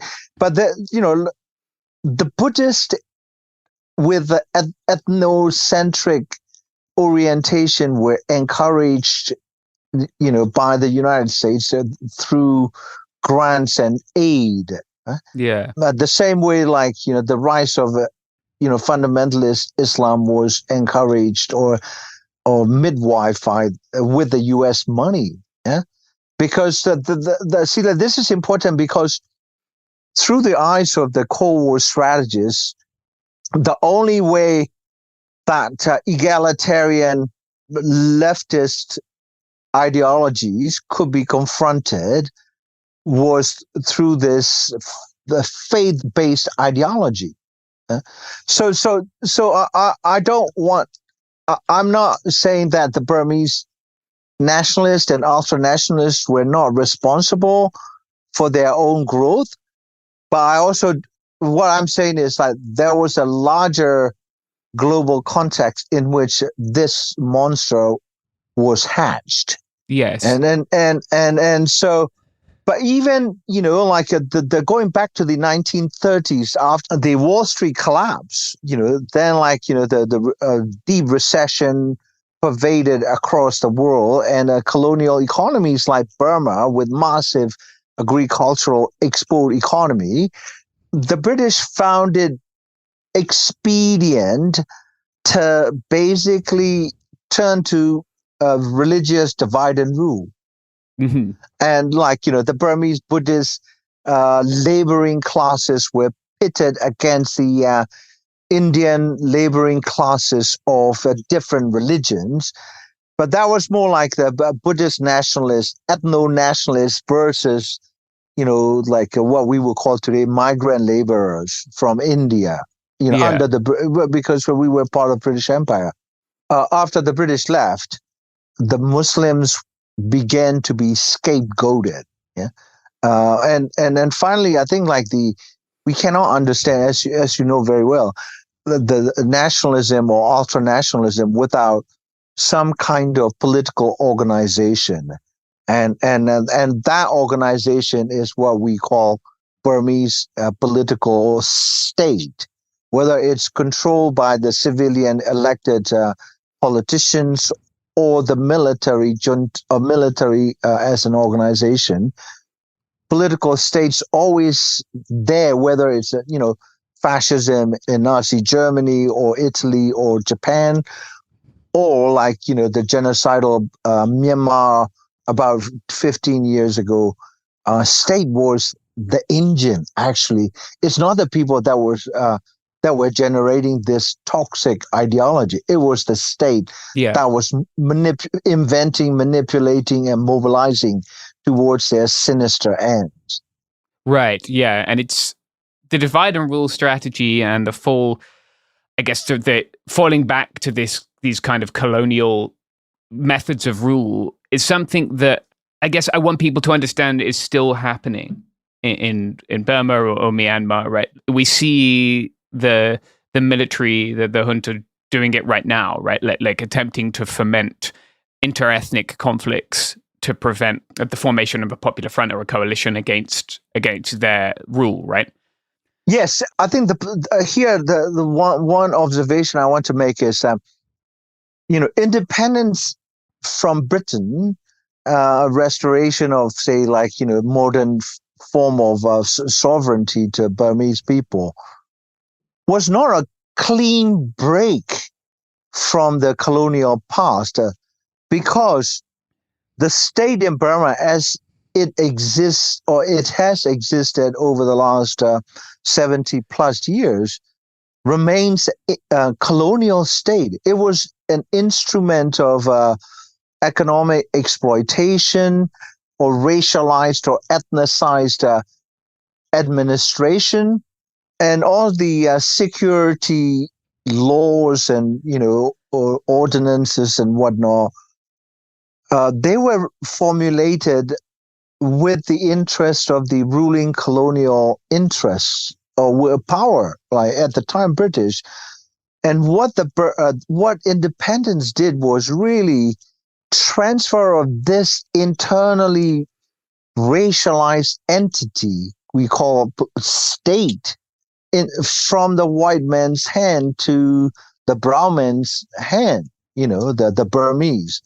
So when the state wasn't actually finding it difficult to foment racial or we don't use the term race here, but inter-ethnic conflict or inter-religious conflict, the state itself embodied this divide and rule outlook because it remains internally colonial. You see what I mean?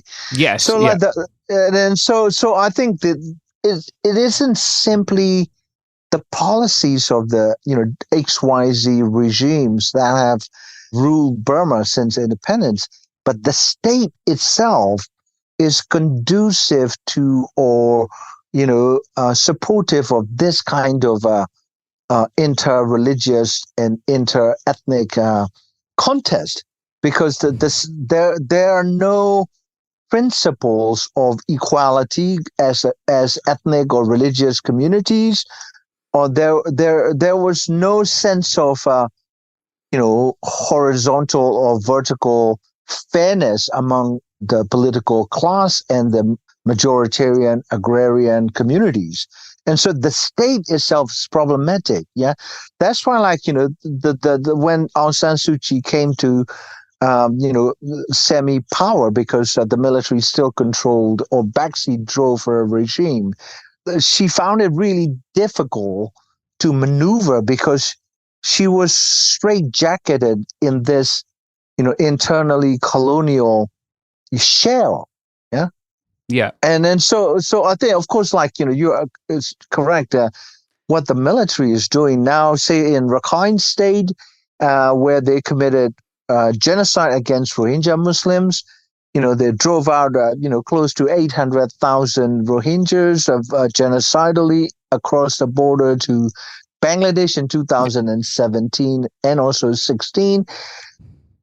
They are now arming and training and, forcibly conscripting able-bodied young Rohingya men into their ranks and to fight the progressively militarily stronger Rakhine Buddhist Arakan army. That's just one area. But, if you look at other regions, like Shan State, for instance, there's an extremely complex ethnic contestations happening, right? So what like political scientists call horizontal violence is taking place. And so it's like there are multiple conflicts at work, of course, like the military is number one, problem maker, but there are also lesser evil forms of political and ethnic conflicts taking place.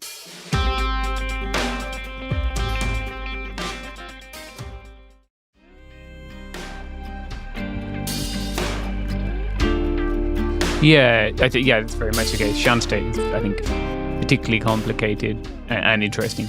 As we look at the situation now in the different, both in the liberated areas or the areas without control of the Naypyidaw state, they may still be controlled kind of in a sense by other kind of pseudo states, I guess.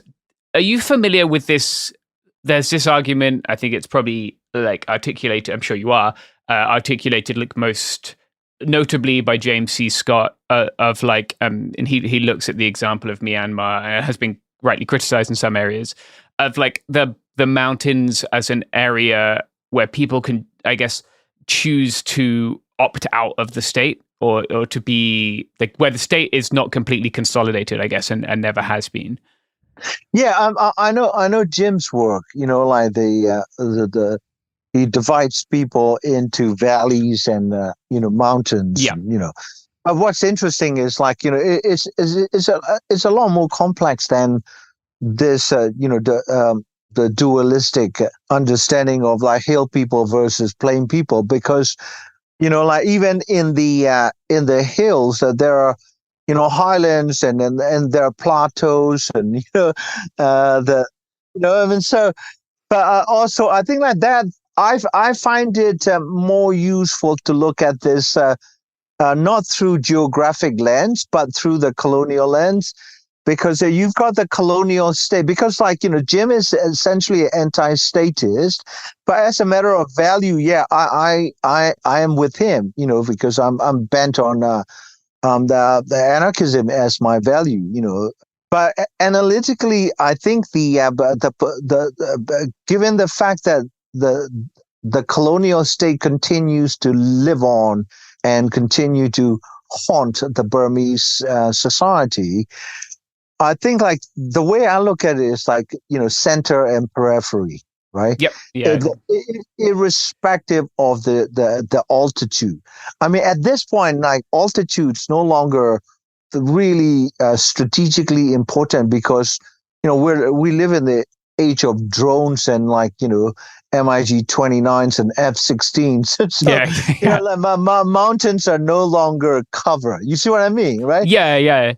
The construct of the mountains as non-state space or a place where you can go to choose to be non-state, I think it's interesting to hear young Burma PDFs fighters now be oh, I chose to go to the mountains, even though it sits very much alongside that colonial analysis that you had of the wild people or quote unquote savagery, right?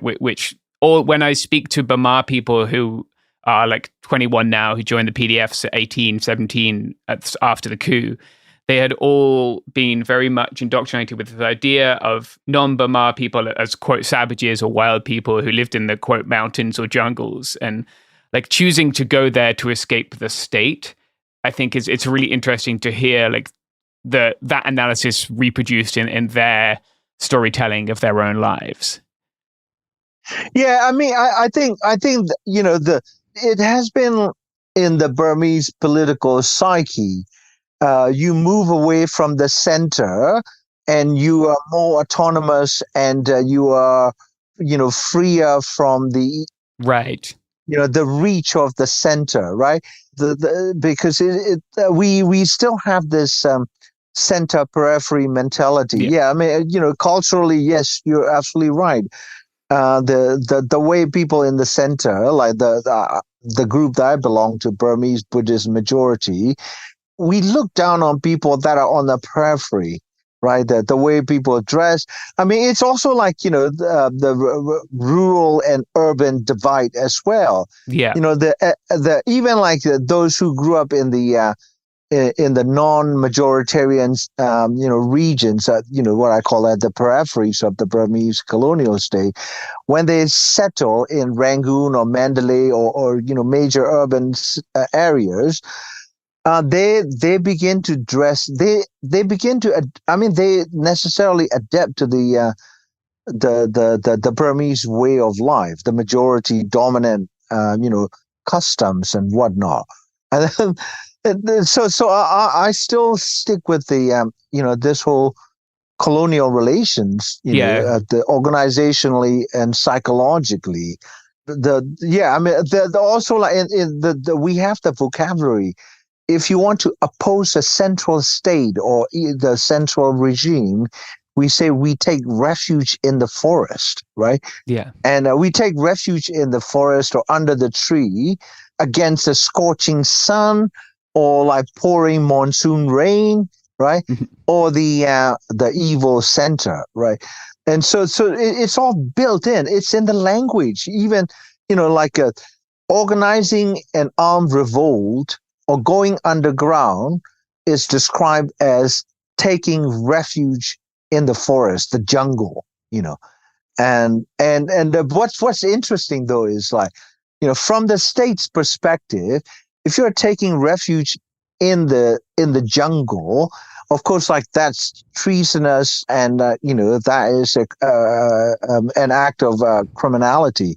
Yeah. But if you use that language, or if you do exactly the same thing, literally, physically, if you're a Buddhist monk, you are considered holier than monks that continue to live in the city. You see what I mean? Yeah. So you go, the forest monks versus like a city, town, or village monk, right?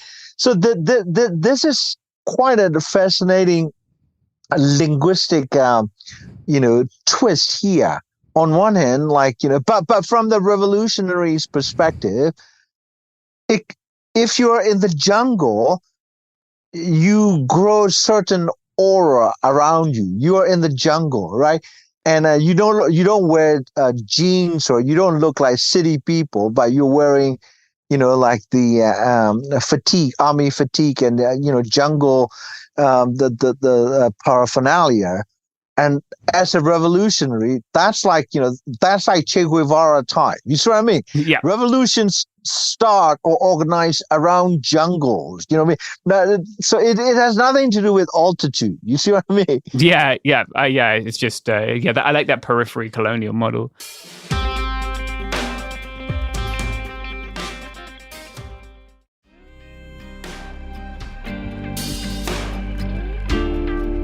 So I wonder, like, I think people who listen to this will both be very much like amenable to anarchism and see the problems that state societies create, and also to the revolution in Myanmar and to the young people and then the not so young people who are fighting it.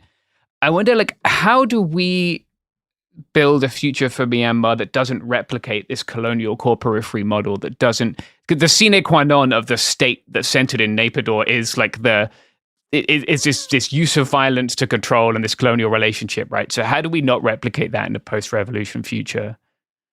Well, I think, there's a danger in, what should I say, the romanticizing the mini states or sub-states, right? Mm-hmm. if establishing autonomous states does not confront the colonial nature of the state from which these mini states, emerge as oppositional entities. In other words, whatever administrative structures that the current armed revolutionary organizations set up, they need to first make sure they don't replicate the internally colonial nature of the state that they have been fighting, and to some degree of success at this point in history, right? Because the coloniality is very much connected with the idea of pure ethnic identity. You see what I mean? Yeah. Yeah. And in this day and age, you've been to Karen State and other places in Burma and in the Middle East, like Kurdistan. So, but they're always the idea of the pure ethnic identity, right? Even if you're a revolutionary, but the truth is, even small places, you will find Muslims and Hindus and Christians or people with different migratory histories and class background. You flatten them into a single ethnic identity, right? Yeah. Self-perception. We are a new Karen state or Karani state or Kachin state, right?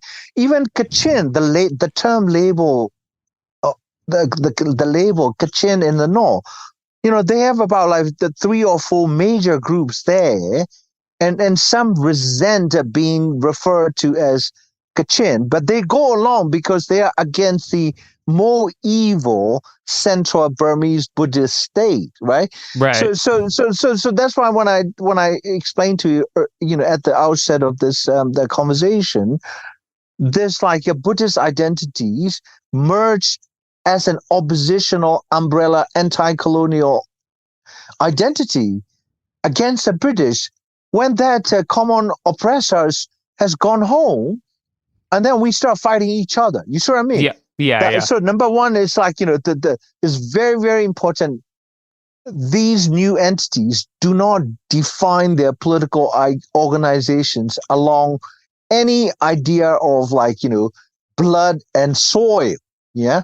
And that's very, very important. Otherwise, we replicate what we fought against, right?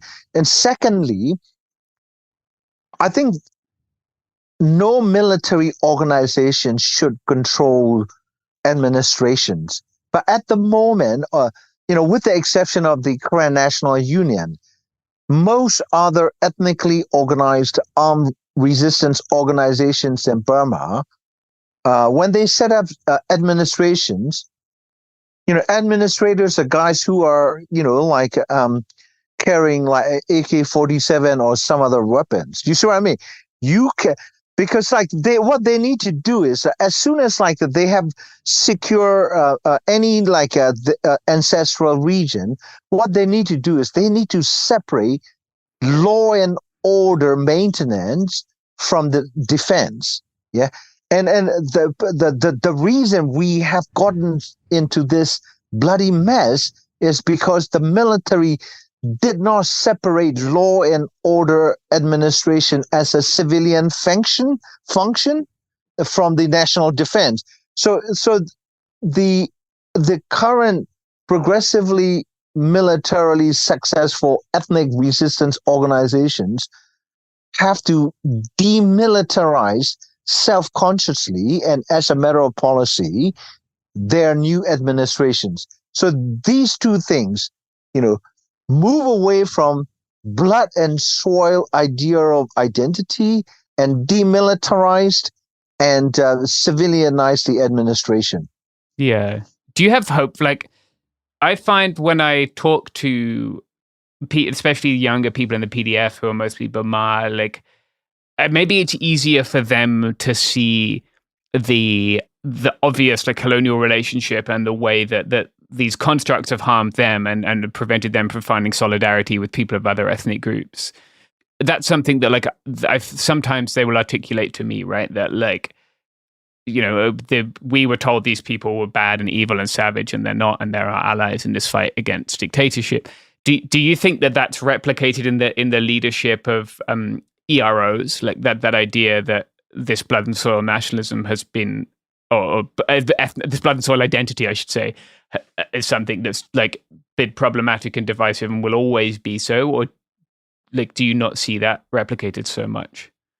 Well, there is still, you know, the old conservative orientations in these EROs with respect to two things: the acceptance of you know, younger generations into policy making circles, right? Yeah, and then the other one is the half of the population of these ethnic communities have remained marginalized, and that is women. If you know, I mean, on one hand, it does make sense that, you know, men with guns and men with, like, you know, the 50 years of revolutionary experience are going to play a leading role.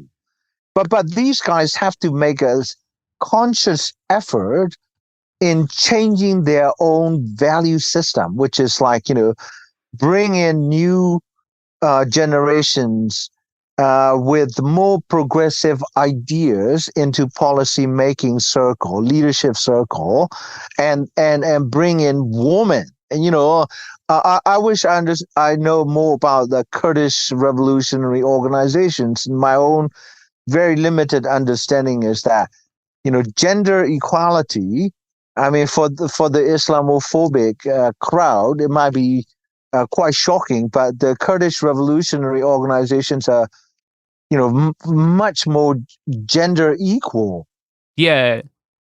Than, like, you know, white democratic societies.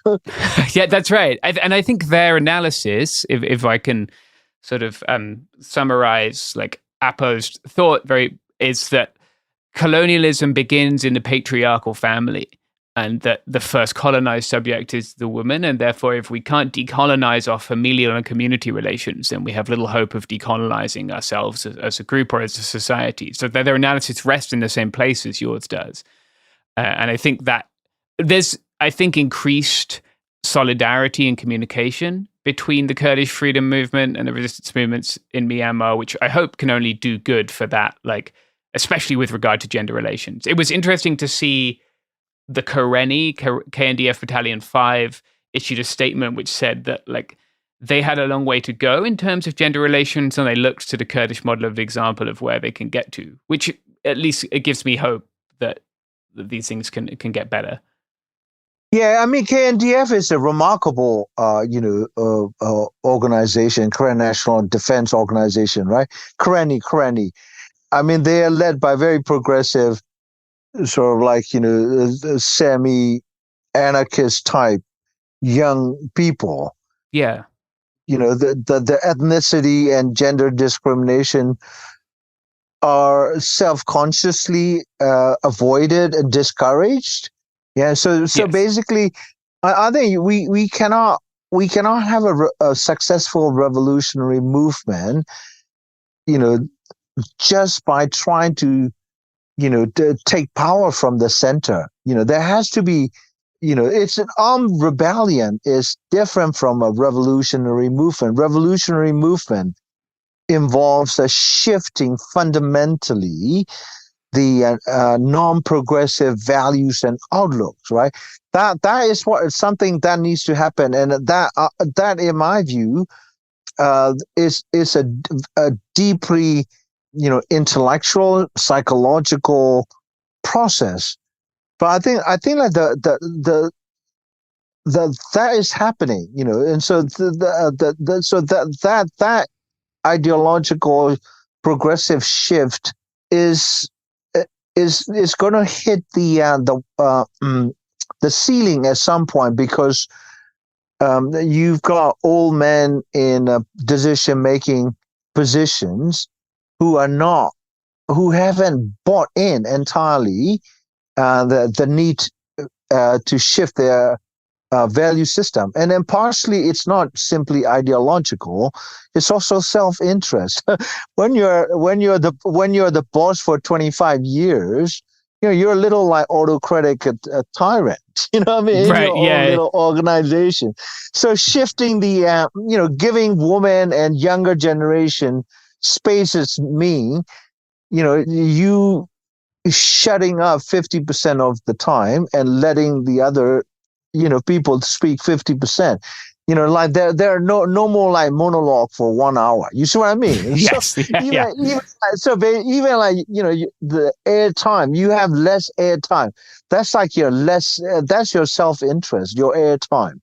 Let alone economic and other interests. This is just like talking in a meeting. You see what I mean? I've been through like some of the meetings and stuff, and so guys think that only they have important things to say, and especially military matters or big items. Okay, like women talk about welfare of children and widows kind of shit.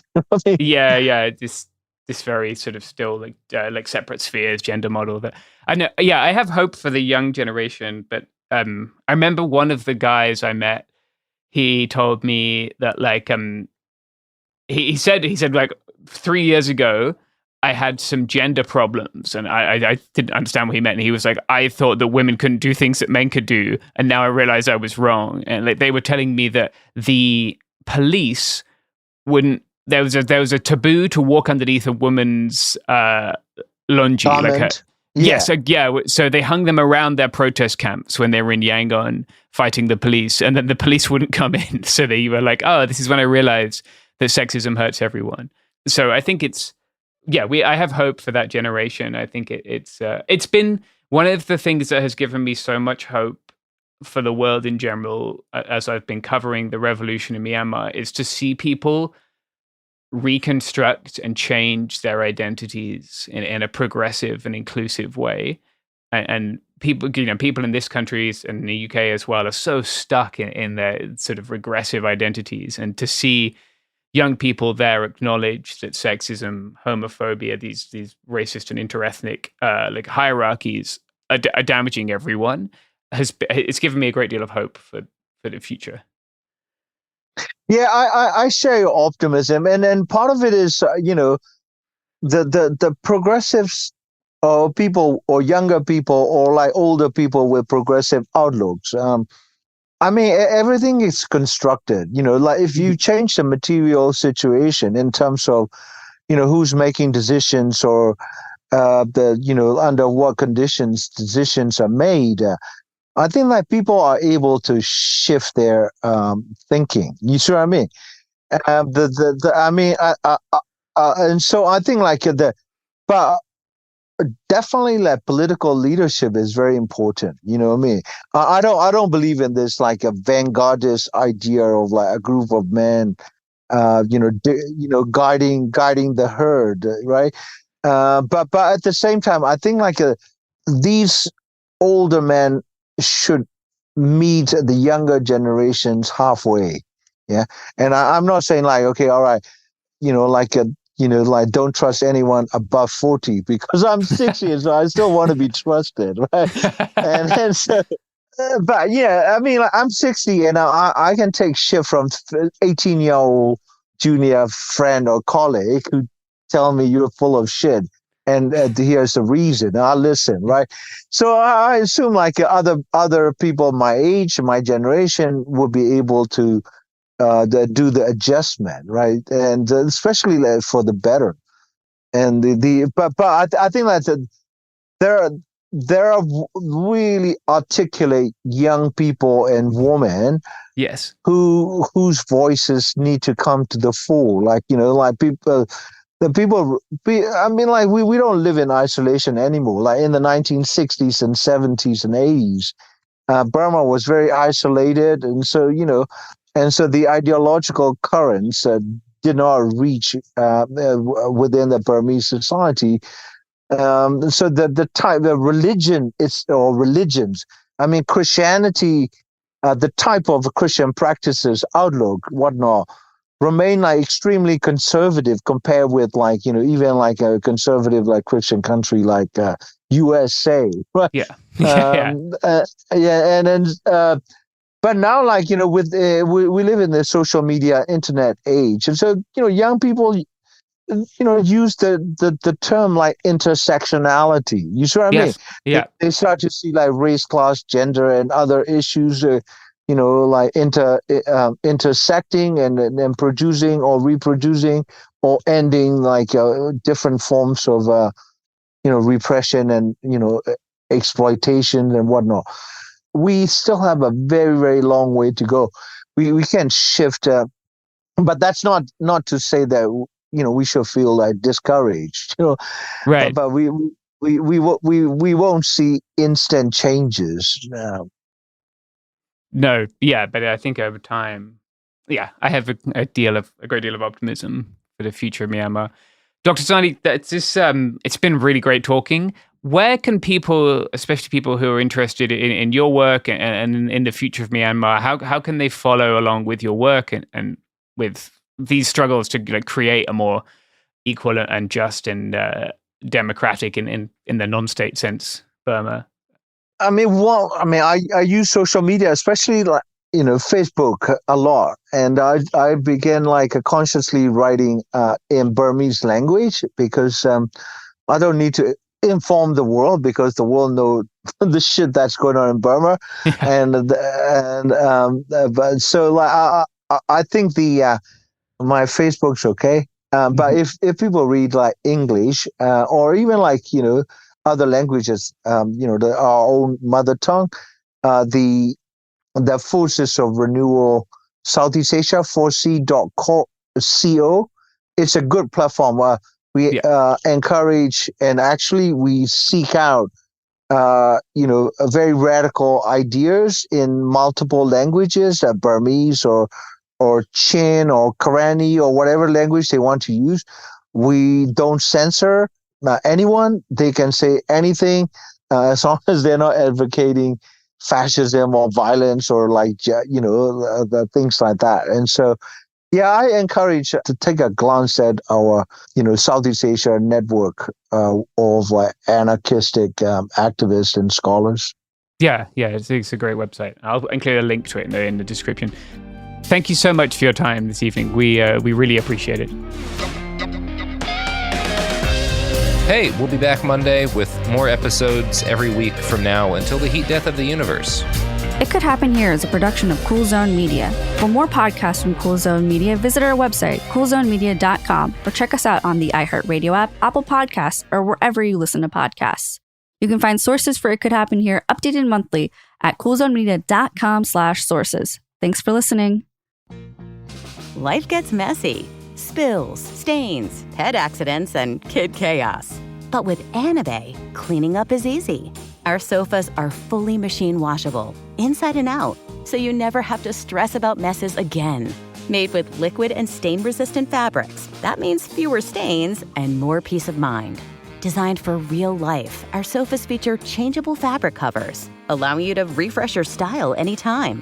Need flexibility? Our modular design lets you rearrange your sofa effortlessly. Perfect for cozy apartments or spacious homes. Plus, they're earth-friendly and built to last. That's why over 200,000 happy customers have made the switch. Upgrade your space today. Sofas start at just $699. Visit washablesofas.com now and bring home a sofa made for life. That's washablesofas.com. Offers are subject to change and certain restrictions may apply. Well, the holidays have come and gone once again, but if you've forgotten to get that special someone in your life a gift, well, Mint Mobile is extending their holiday offer of half off unlimited wireless. So here's the idea. You get it now, you call it an early present for next year. What do you have to lose? Give it a try at mintmobile.com/switch. Limited time, 50% off regular price for new customers. Upfront payment required. $45 for 3 months, $90 for 6 months, or $180 for 12-month plan. Taxes and fees extra. Speeds may slow after 50 gigabytes per month when network is busy. See terms. After the holidays, your home deserves a reset, not another routine. Right now, get a free Pura Home Diffuser when you subscribe to 2 cents for 12 months. Risk-free for 30 days. Create calm on your terms. Visit Pura.com. This is an iHeart podcast. Guaranteed Human.